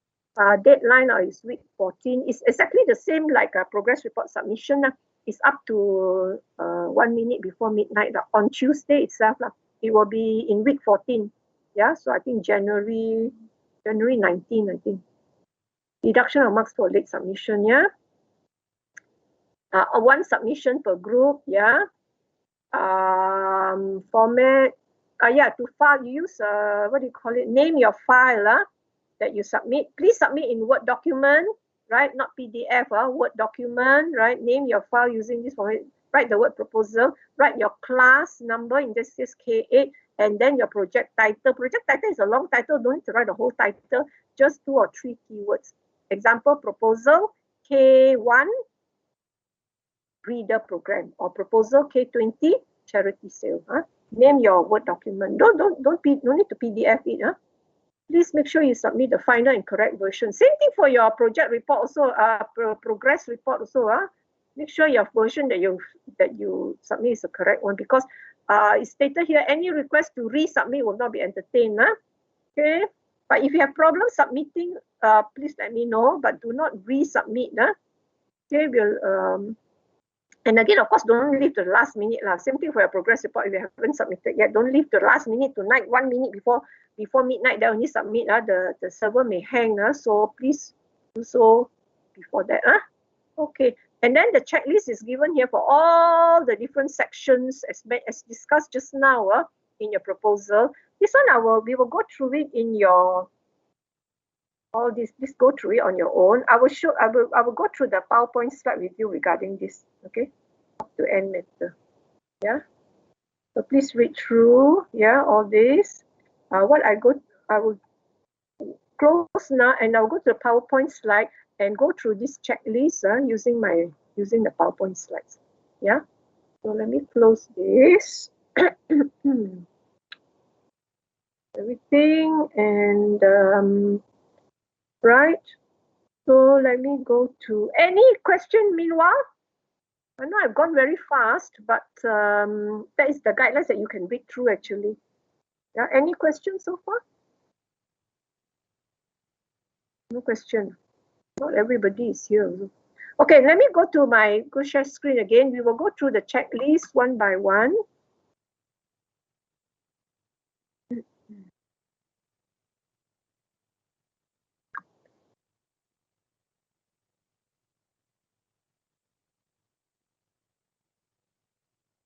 Okay.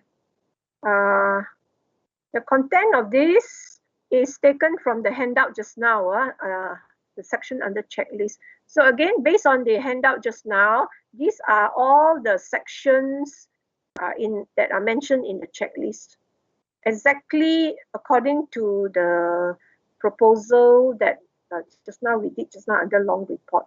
Exactly like the one that is shown in the textbook. Yeah, these must be all the sections that should be included in your proposal. Every section carries marks, so please don't miss any one of it. Yeah, every section carries marks, except the assignment submission page. This one no marks lah. Don't worry about this. But it starts with the title page. Marks are allocated for every section after that. Okay. Okay. So let's look at the front matter first. Okay. It starts with, instead of the letter of transmitter, you no need to write letter. You do this one. Just come up with one page. It's just called an assignment submission page. And how it looks like, just very simply, just put in your course name, GLT 1011, your class, K8, your project title, proposal title, and your member's name. Enough lah. Okay. That is not your title page. Title page comes after this. This is just assignment submission page only. Okay, this is how it will look like. Something like that. If you want to put your logo, UM logo also can, no need also can. There's no marks allocated for this. It's just to identify the course. You can just write the word proposal if you want to, and then the title of your project, and then your member's name and the metric number. No need prepare for who, no need also lah. After you may get confused with the primary audience. This is just a submission page only lah. Okay? All right. Then you go to the next one, title page. This one, it will look something like this. Your title, prepared for, this is your primary audience, prepared by, member's name, metric number, and the date of submission. Yeah. So you notice here, no, please don't write your class number, K8 lah, your GLT 1011, technical writing, nothing here. This is the title page of your proposal. Nothing to do with your course name. Course name, if you want to write all, you can write in your assignment page, your submission page. Okay, just your proposal title, prepared for whom, your primary audience, prepared by whom, the writer's names and the metric number and the date of submission. That's it. And no page, no numbering of page here. Okay. Next one is a table of contents. So it will look something like this. Quite similar to the example in your textbook. Okay, quite similar. And these are all the sections that will appear in your introduction, in your discussion, all based on your guideline. It's all mentioned in the checklist in the guideline. Your conclusion, your references, your appendix. So if there's no glossary, it's okay. Yeah. Okay. Then the next one is your list of illustrations. This is where list of illustration. These are examples from past students' work. So I'm just showing you some of it. If you have both tables and graphs, put them under two categories, right? tables, especially in your discussion section, you will have tables lah, like for your program event, your program schedule, your expenditure, your budget, your costing, right? Or your committee members and duties, right? So these are all tables lah. And then figures will be all the pie chart lah, graph lah, Gantt chart if you have, right? For timeline and so on, where it appears in your proposal report. Okay, and number them accordingly lah. Okay. Figure can go first, table come later, or the other way around. It doesn't matter lah, right? But label accordingly. And of course your, what do you call it, pagination, so list or illustration, table of content, your pagination in Roman numerals, if you can see, right? And the next one, the final part of your front matter is the executive summary and your pagination at the end. Okay? I don't show here because it's a student's work. I've already shown you one example of student's work earlier, so it's okay lah. Yeah, so it's a front matter. So the next part will be your, you're finished with the front matter. So now the text of the report, start with introduction, right? And so your introduction actually will cover all these sections based on your guideline. If you look at your guideline, they will state very clearly, your introduction must cover the statement of problem, background to the problem. These two will be, like you see, like similar to the progress report that you've done, but you can use like the same statement of problem. Is perfectly fine. Don't worry about the similarity, Turnitin similarity. Like I say, it's just a small section. But if you want, you can still make some revision to it. You can changes, right? Same thing to the background to the problem. You can revise and you can maybe take out some and add in your primary data, for example, right? You will have additional data from your primary sources. And this is new. Purpose statement is new. Where it's just a short paragraph to explain the purpose of your proposal, purpose for writing the proposal, right? And data sources will be similar, quite similar to the one that you did in progress report, right? Where you describe again your source, how you get your data, your primary data, right? So you have to describe your two methods that you use, who are your target participants, how many, things like that, very briefly, right?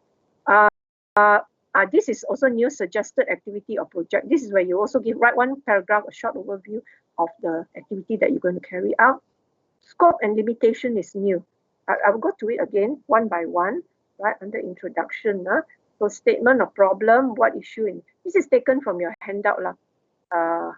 You can also refer to your textbook to state what is the problem or what is the issue. What is issue means problem, like you're investigating. Describe your problem, you've already done in your progress report. Why is it important to investigate? You've already done your progress report. You may want to make some revision to it.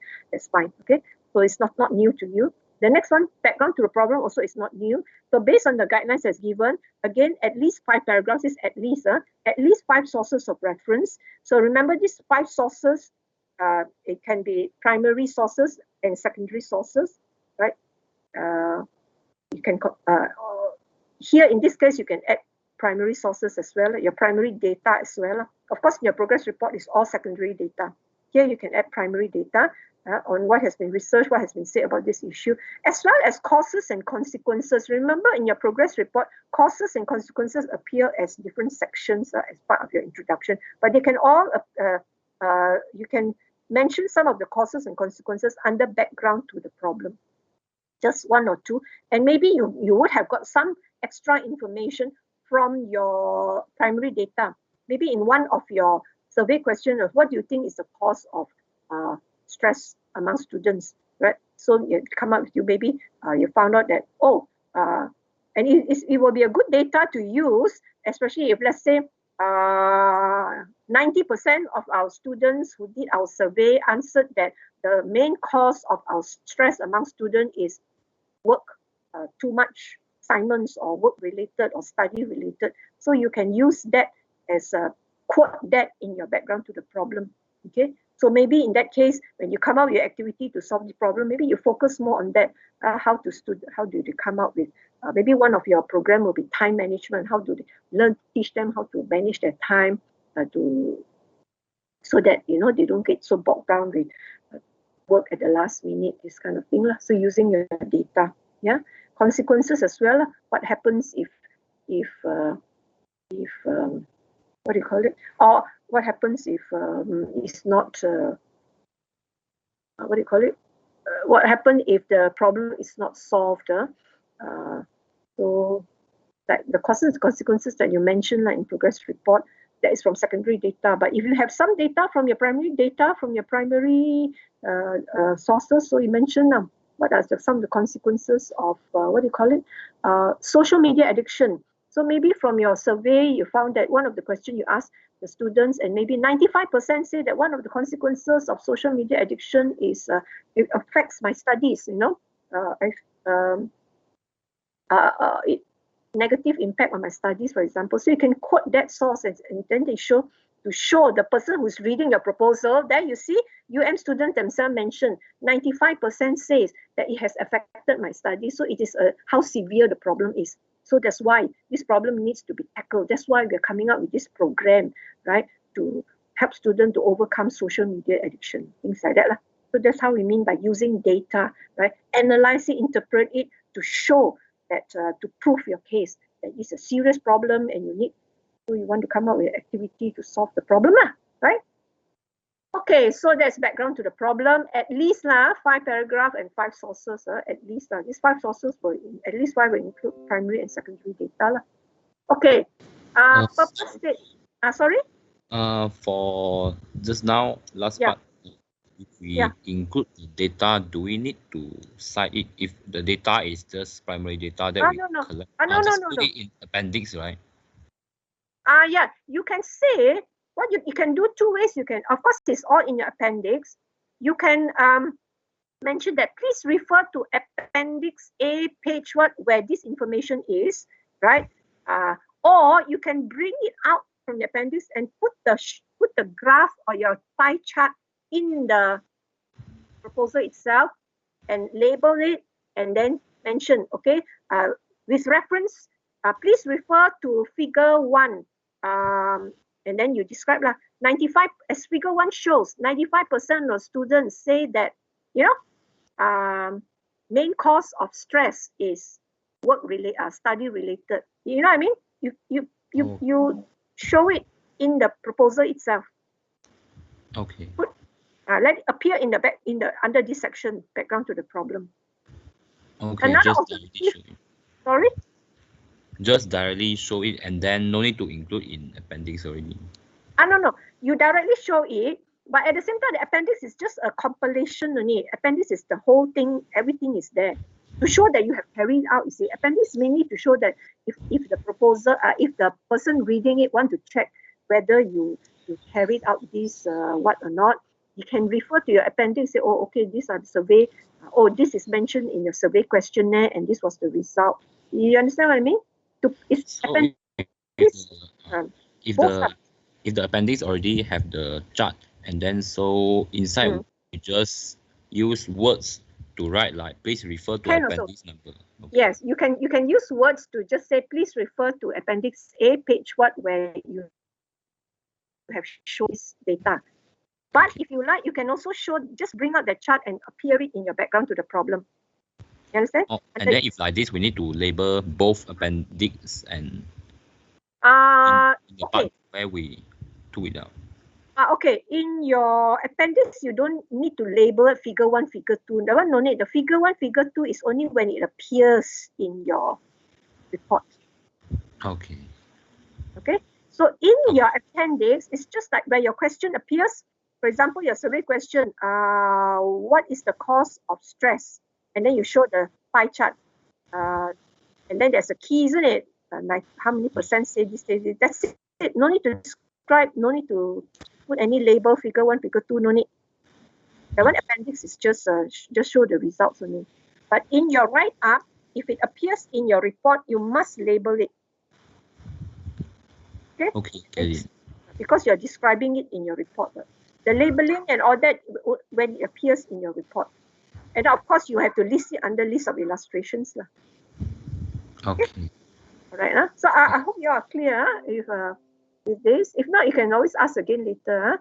All right, so yeah, that was background to the problem. In fact, you can use your data anywhere, you know, and in any other sections of your report. Background to a problem is just one example. You can also use it in your discussion, for example, and so on, which we'll come to it later. Okay, so next one is purpose statement. It's just stating the purpose of this proposal, how it can make a difference.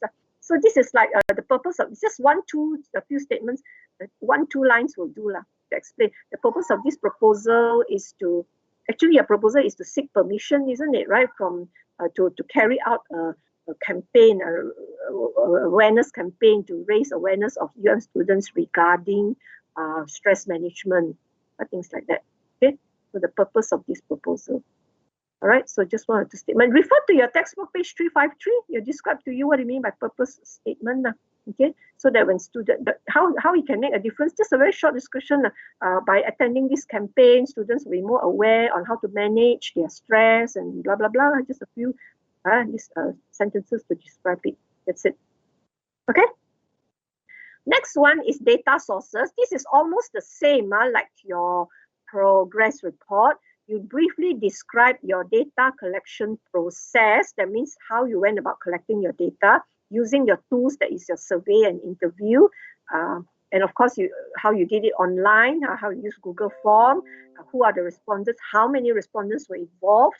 Okay, and that's it, right? And of course, you can add on, please, you can refer, you can put in bracket, refer to appendix. Here you can say refer to appendix for survey questions and their responses. Same thing for interview, refer to appendix B for interview questions and the responses. See? This is if the reader would like to read, would like to see your entire questionnaire. What did you, what question? How was the questionnaire like? What interview questions did you ask, and so on, and what were the responses? So everything is just a compilation of all that. You put it, plug it, park it in the appendix, but you must make some reference to it, lah. So the best place to refer to it is actually this data sources. It's just to refer to the questions and the responses you got. That's all, right? It's not picking out any particular data here in this case. Okay, all right. And here very important, please note this, because many students have done this in the past and it is wrong.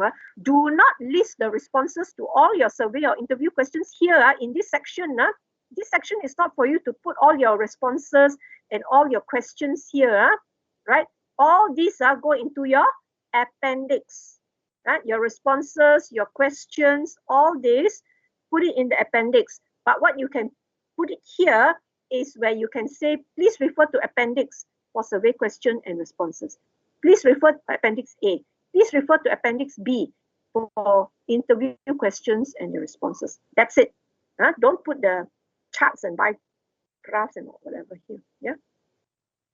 Okay. Clear? Right. Suggested activity. This is where first time you will mention your activity, your project, your campaign, your boot camp. Just this is still under introduction, so it's just an overview, brief overview. Okay, even brief also, it doesn't mean that just write in one sentence. We plan to have a boot camp, full stop. No, overview.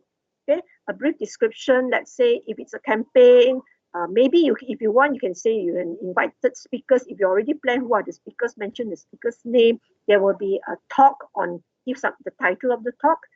Then they're followed by interactive activities, followed by maybe an exhibition or a poster exhibition, or maybe a competition you may want to have as part of your program for that day, right? Or there will be what do you call it? What else? Interactive activities, and what are the interactive? A brief overview, one paragraph, okay, of the activity that you're planning. Yeah, this is the initial introduction into your activity. And finally, scope and limitations. Scope and limitation is something new. It means this. Briefly mention the extent of your project and specific limits. Example, cost, duration, equipment, impact, participants, and venue. It basically means, scope means, actually it was already mentioned in the under executive summary. What are you covering in this project that you are? who are you focusing on? What is the project focusing on? Like who are you focusing on? Oh, the scope is only on UM students, not the staff.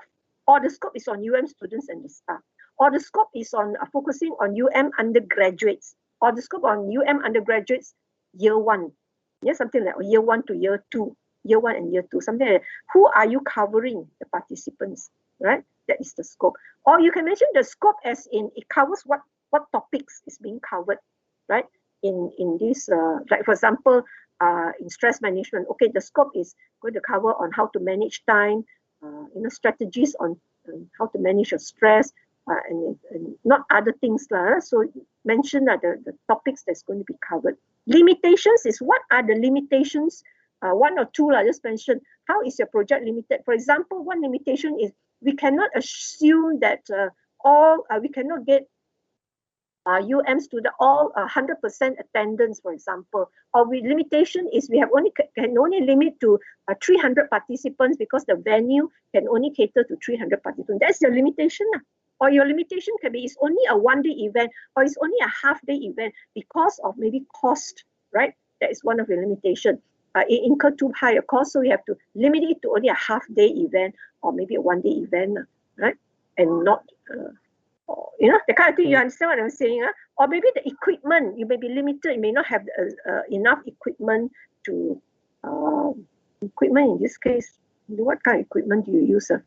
For example, I don't know, what kind of, it depends on your program will be, PA system, let's say, and so on. So you need to rent and so on. So maybe, or the venue that you use is limited to only this venue because it's the only venue is available. Or maybe this venue is rent-free, so it's only limited to this venue. It's a small venue, so it's located in this place. So it may not be convenient for people to reach this place because of transport problems. Some things like that. What kind of limitations do you think that your project may be limited to, so that it cannot be 100% successful in its objective That's what you mean. Yeah? Just one paragraph will do.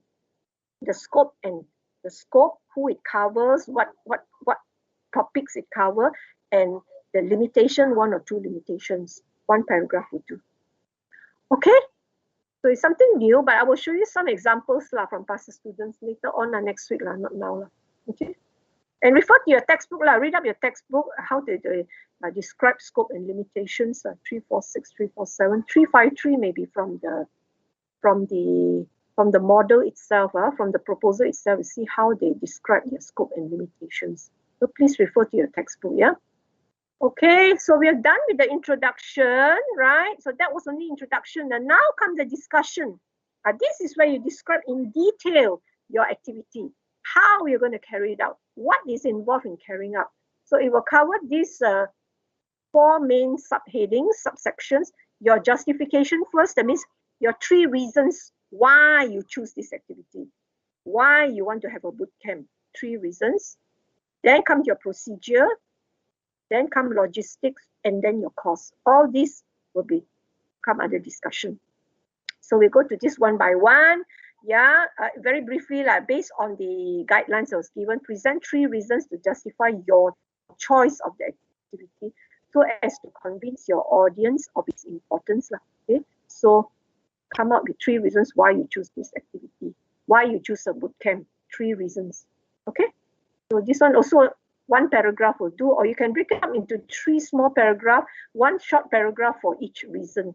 For each reason, elaborate a bit. I don't want reason, just give number 1, give 1 line, just a brief elaboration, elaborates a bit for each reason. The next one is procedure. Procedure basically it covers all this. So under procedure, you mention how are you planning your planning details, how are you implementing it, implementation details. You can include your timeline, duration, right? What is your plan? Remember, your project is going to be carried out next semester in the campus. We assume that is all, we are all going to be back in campus, right? So I don't think you need to have anything online, I think. So it's all, we assume because that was stated in the plan of research much earlier in the assignment question earlier that we assume next semester, semester 2 is going to be back in campus. So all this will be carried out in the campus, face to face. Okay. Duration timeline, your planning timeline, who are your participants, your work allocation, your committee members, so all your planning and implementation details here. Okay. Who are the speakers? How are you looking for your spot? If you're looking for sponsors, how are you going to, when are you going to do that? Who are you going to approach, sponsor to sponsor the program? If you are looking for sponsors, okay, who are you going to approach? Who are the speakers that you are planning to call to? All this in your planning, if it's a talk, and so on. Okay, use 5W1H questions to explain the details, okay. Procedures. It's just like how you carry out. I'm sure you all have been in some committee to carry out some event, isn't it, in the campus, or maybe in school before, right? Carry out an event, right? So that all the planning, how you go about it, how you go planning as part of the committee. Yeah. Okay. All right. Next one is logistics. This is on the event day itself. On the event day itself, whether it's a one-day event, right? It can be more than one day, can be day 1, day 2, day 3, but it's one-off in the sense that it is not, it is not, it's just one time only, one-time affair, okay? One-off event. So it is not like repeated every semester or every year or every month, right? So, but it can be more than one day, it doesn't matter, yeah? So the details of the day itself, so the program, give information of where's the venue, what time, the date, if possible, you can fix the date, the program, the schedule, who are the department in charge, what materials you need, what equipment, and so on. Okay. Promotion and all that will come under procedure. The promotional part, the planning will be under procedures. Before the event, the logistics on the event day itself, so what needs to be, what is involved in the planning. And of course, the last part is costing. So like I said, costing is important. So provide details, breakdown of costs, if sources of funding, if you're using other sources, right? If you're approaching maybe your department, your student affair department, or somebody, a group or what, to sponsor, or and so on. And if you does not incur any cost, let's say if you're running an event that doesn't cost anything, so you have to give it doesn't incur cost, so you can explain how or why no cost is required, right? Or if you're asking the participants to pay, maybe some of your source funding can be from the participants and a registration fee or things like that. So that's why brainstorm with the members in the group for ideas on how, as if you are actually going to carry out this event.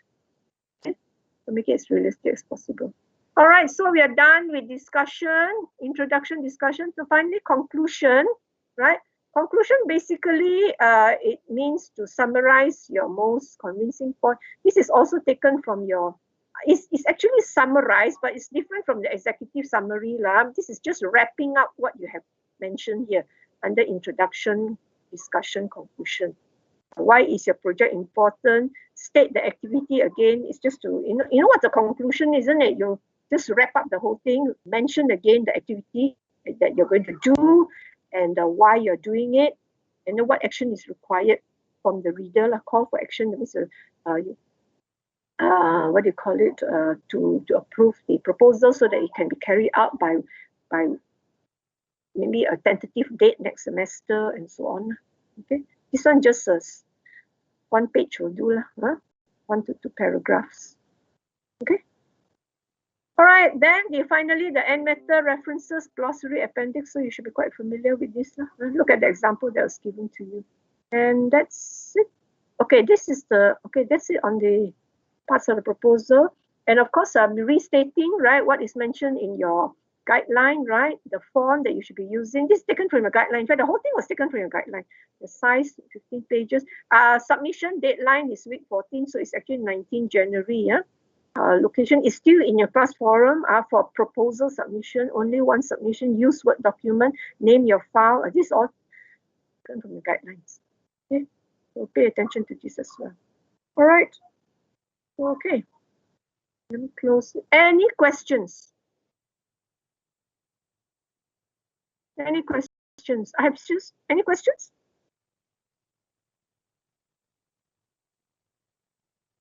Still thinking about it? I think you need some time to go over this again, right? This is from your guideline. Go through your guidelines again, right? And then you have any question, you can also ask. Let me close this. I have one more very small section to cover with you, that is on using how to use data. I mentioned that earlier. This is only, let me close this. You have no question. Okay. And then I will share with you another 2 more slides, just 2 more slides.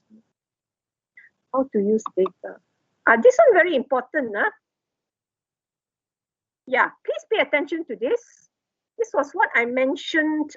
It's only 2 slides, but it's a very important info and it should be very helpful to you all, right, in your proposal writing. So please pay attention. How to use data and findings in your proposal. Like what I mentioned earlier just now, the data that you've collected from your survey, from your interview, don't just pack them in the appendix and leave them there and that's it, right? So in that case, why do you do the survey and interview for? Have you ever asked yourself, why do I have to have the questionnaire? Why did I have to interview the people to get the answers? And then now I got the answers. And what do I do with them? Just show them in the appendix? No, that's not the reason for doing your, in fact, that is the main part of your research when you're collecting data. You collect data to use them in your report, right? As evidence, as proof, right, of the points the statements that you're making in your proposal.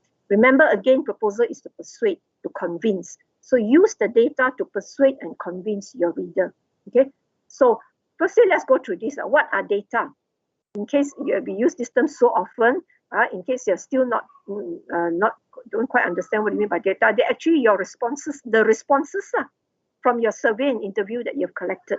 Okay. For example, right, the responses you've collected, like 75% of respondents chose A, 10% chose B. These are the response. Or interviewee A said this, interviewee B said that, right? These are called data. And these are all, right, you collect and you just compile them and put them in your appendix, okay? Findings is a little bit, sometimes we use the words interchangeably. Findings is when you actually make use of your data, you interpret the data, you analyze your data to prove something, to show something. Okay? Findings is what the data tell you after you've analyzed them, what you understand, interpret, or derive from the data. For example, 75% chose A, shows that something, so that means you have analyzed, it becomes your finding. For example, like what I said just now, like I said, 75% from my survey question, which asked, for example, for my survey question, which asked, asked what? 75%, which asked, what is the main, what is the main consequence of social media addiction? Maybe that was one of your survey question. What is the consequences of social media addiction? So you gave A, B, C, D, right? Few consequences, and of the few consequences that was given, 75% of your respondents chose A. That means most of them say that the consequence of social media addiction is it affected my studies, or I failed to finish it affected my studies. I did badly in my studies, for example. So it shows that social media addiction is a serious problem for UM students because it directly affects the studies. So that's why this problem it needs to be dealt with, and like that you see. So that's what you mean by analysis. Or maybe 70. Let's say to another survey question.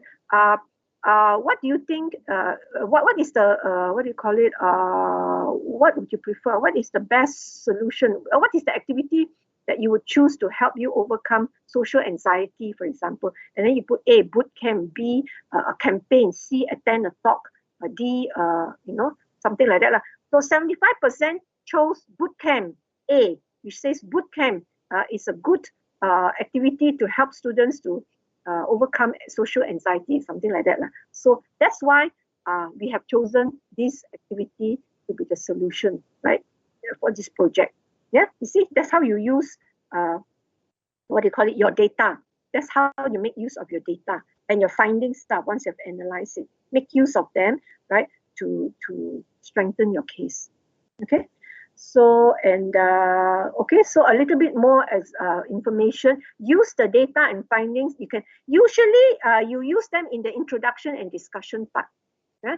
Your findings usually is used in the introduction, under background to the study, under choice of activity. That there's one section on activity. They choose the activity, or under limitation and scope also can. You can use that, your findings in introduction. Under your discussion, probably you can use some of your data for justification. Under justifications, right? Justification is under discussion. The 3 reasons why I choose this activity. So one of them is because it's a favorite, it's preferred by the students.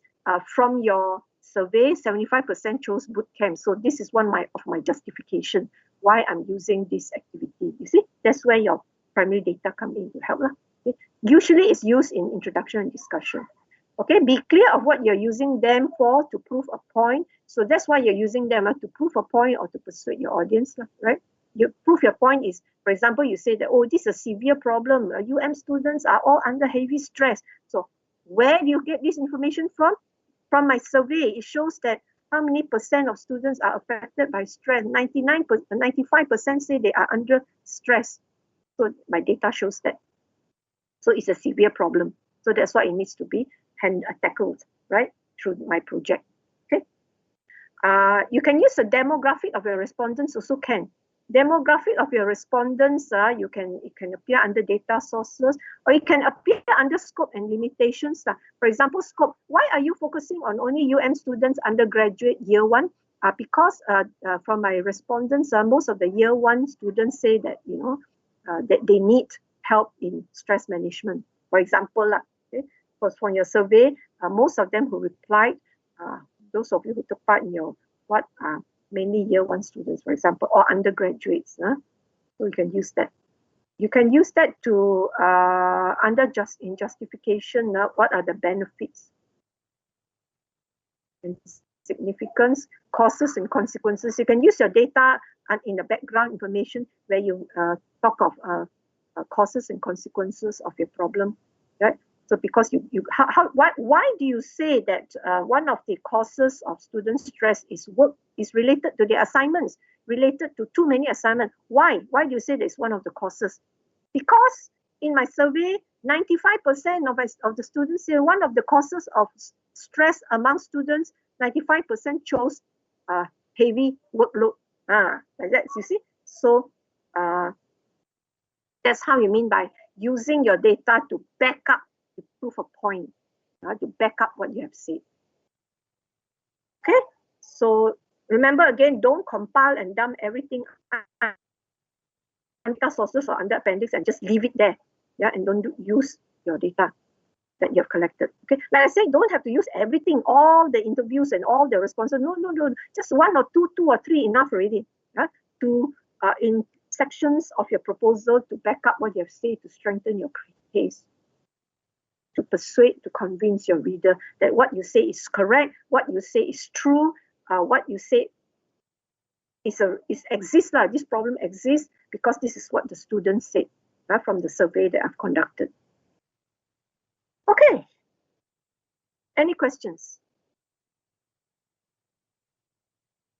Any questions? Are you clear so far? I know I've gone very fast, but this is all that's okay. Just these 2 slides on how to use data. You can, I think you all have recorded, isn't it? You can refer to it again. Okay, so if no question? No question. No question. We are close this slide. Okay, let me come back. How many people are here? We are dwindling. The number is dwindling. So if nothing else, I will just stop now.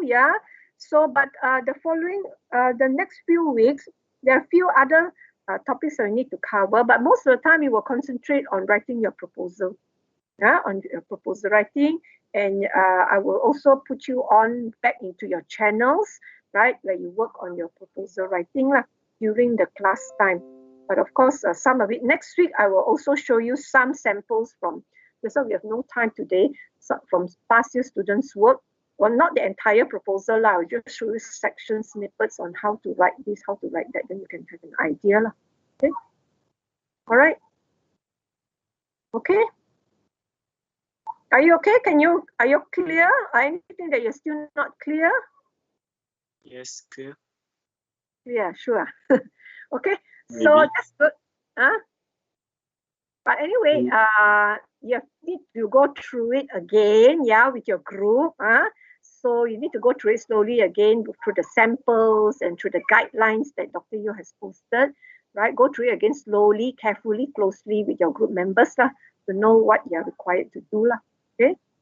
So, okay, in that case, you will need some time to digest all this, right? And then we'll see you again next week. And you have any questions, you can ask me anytime, right? Okay? Right? Okay. Okay. Okay. All right. Anyway, I think that's enough for the day. So we'll leave now. Okay? So see you next week. Yeah? You can leave the room now. Okay, then thank you. Thank you, Thank you, madam. Thank you, madam. Thank you. Bye. See you.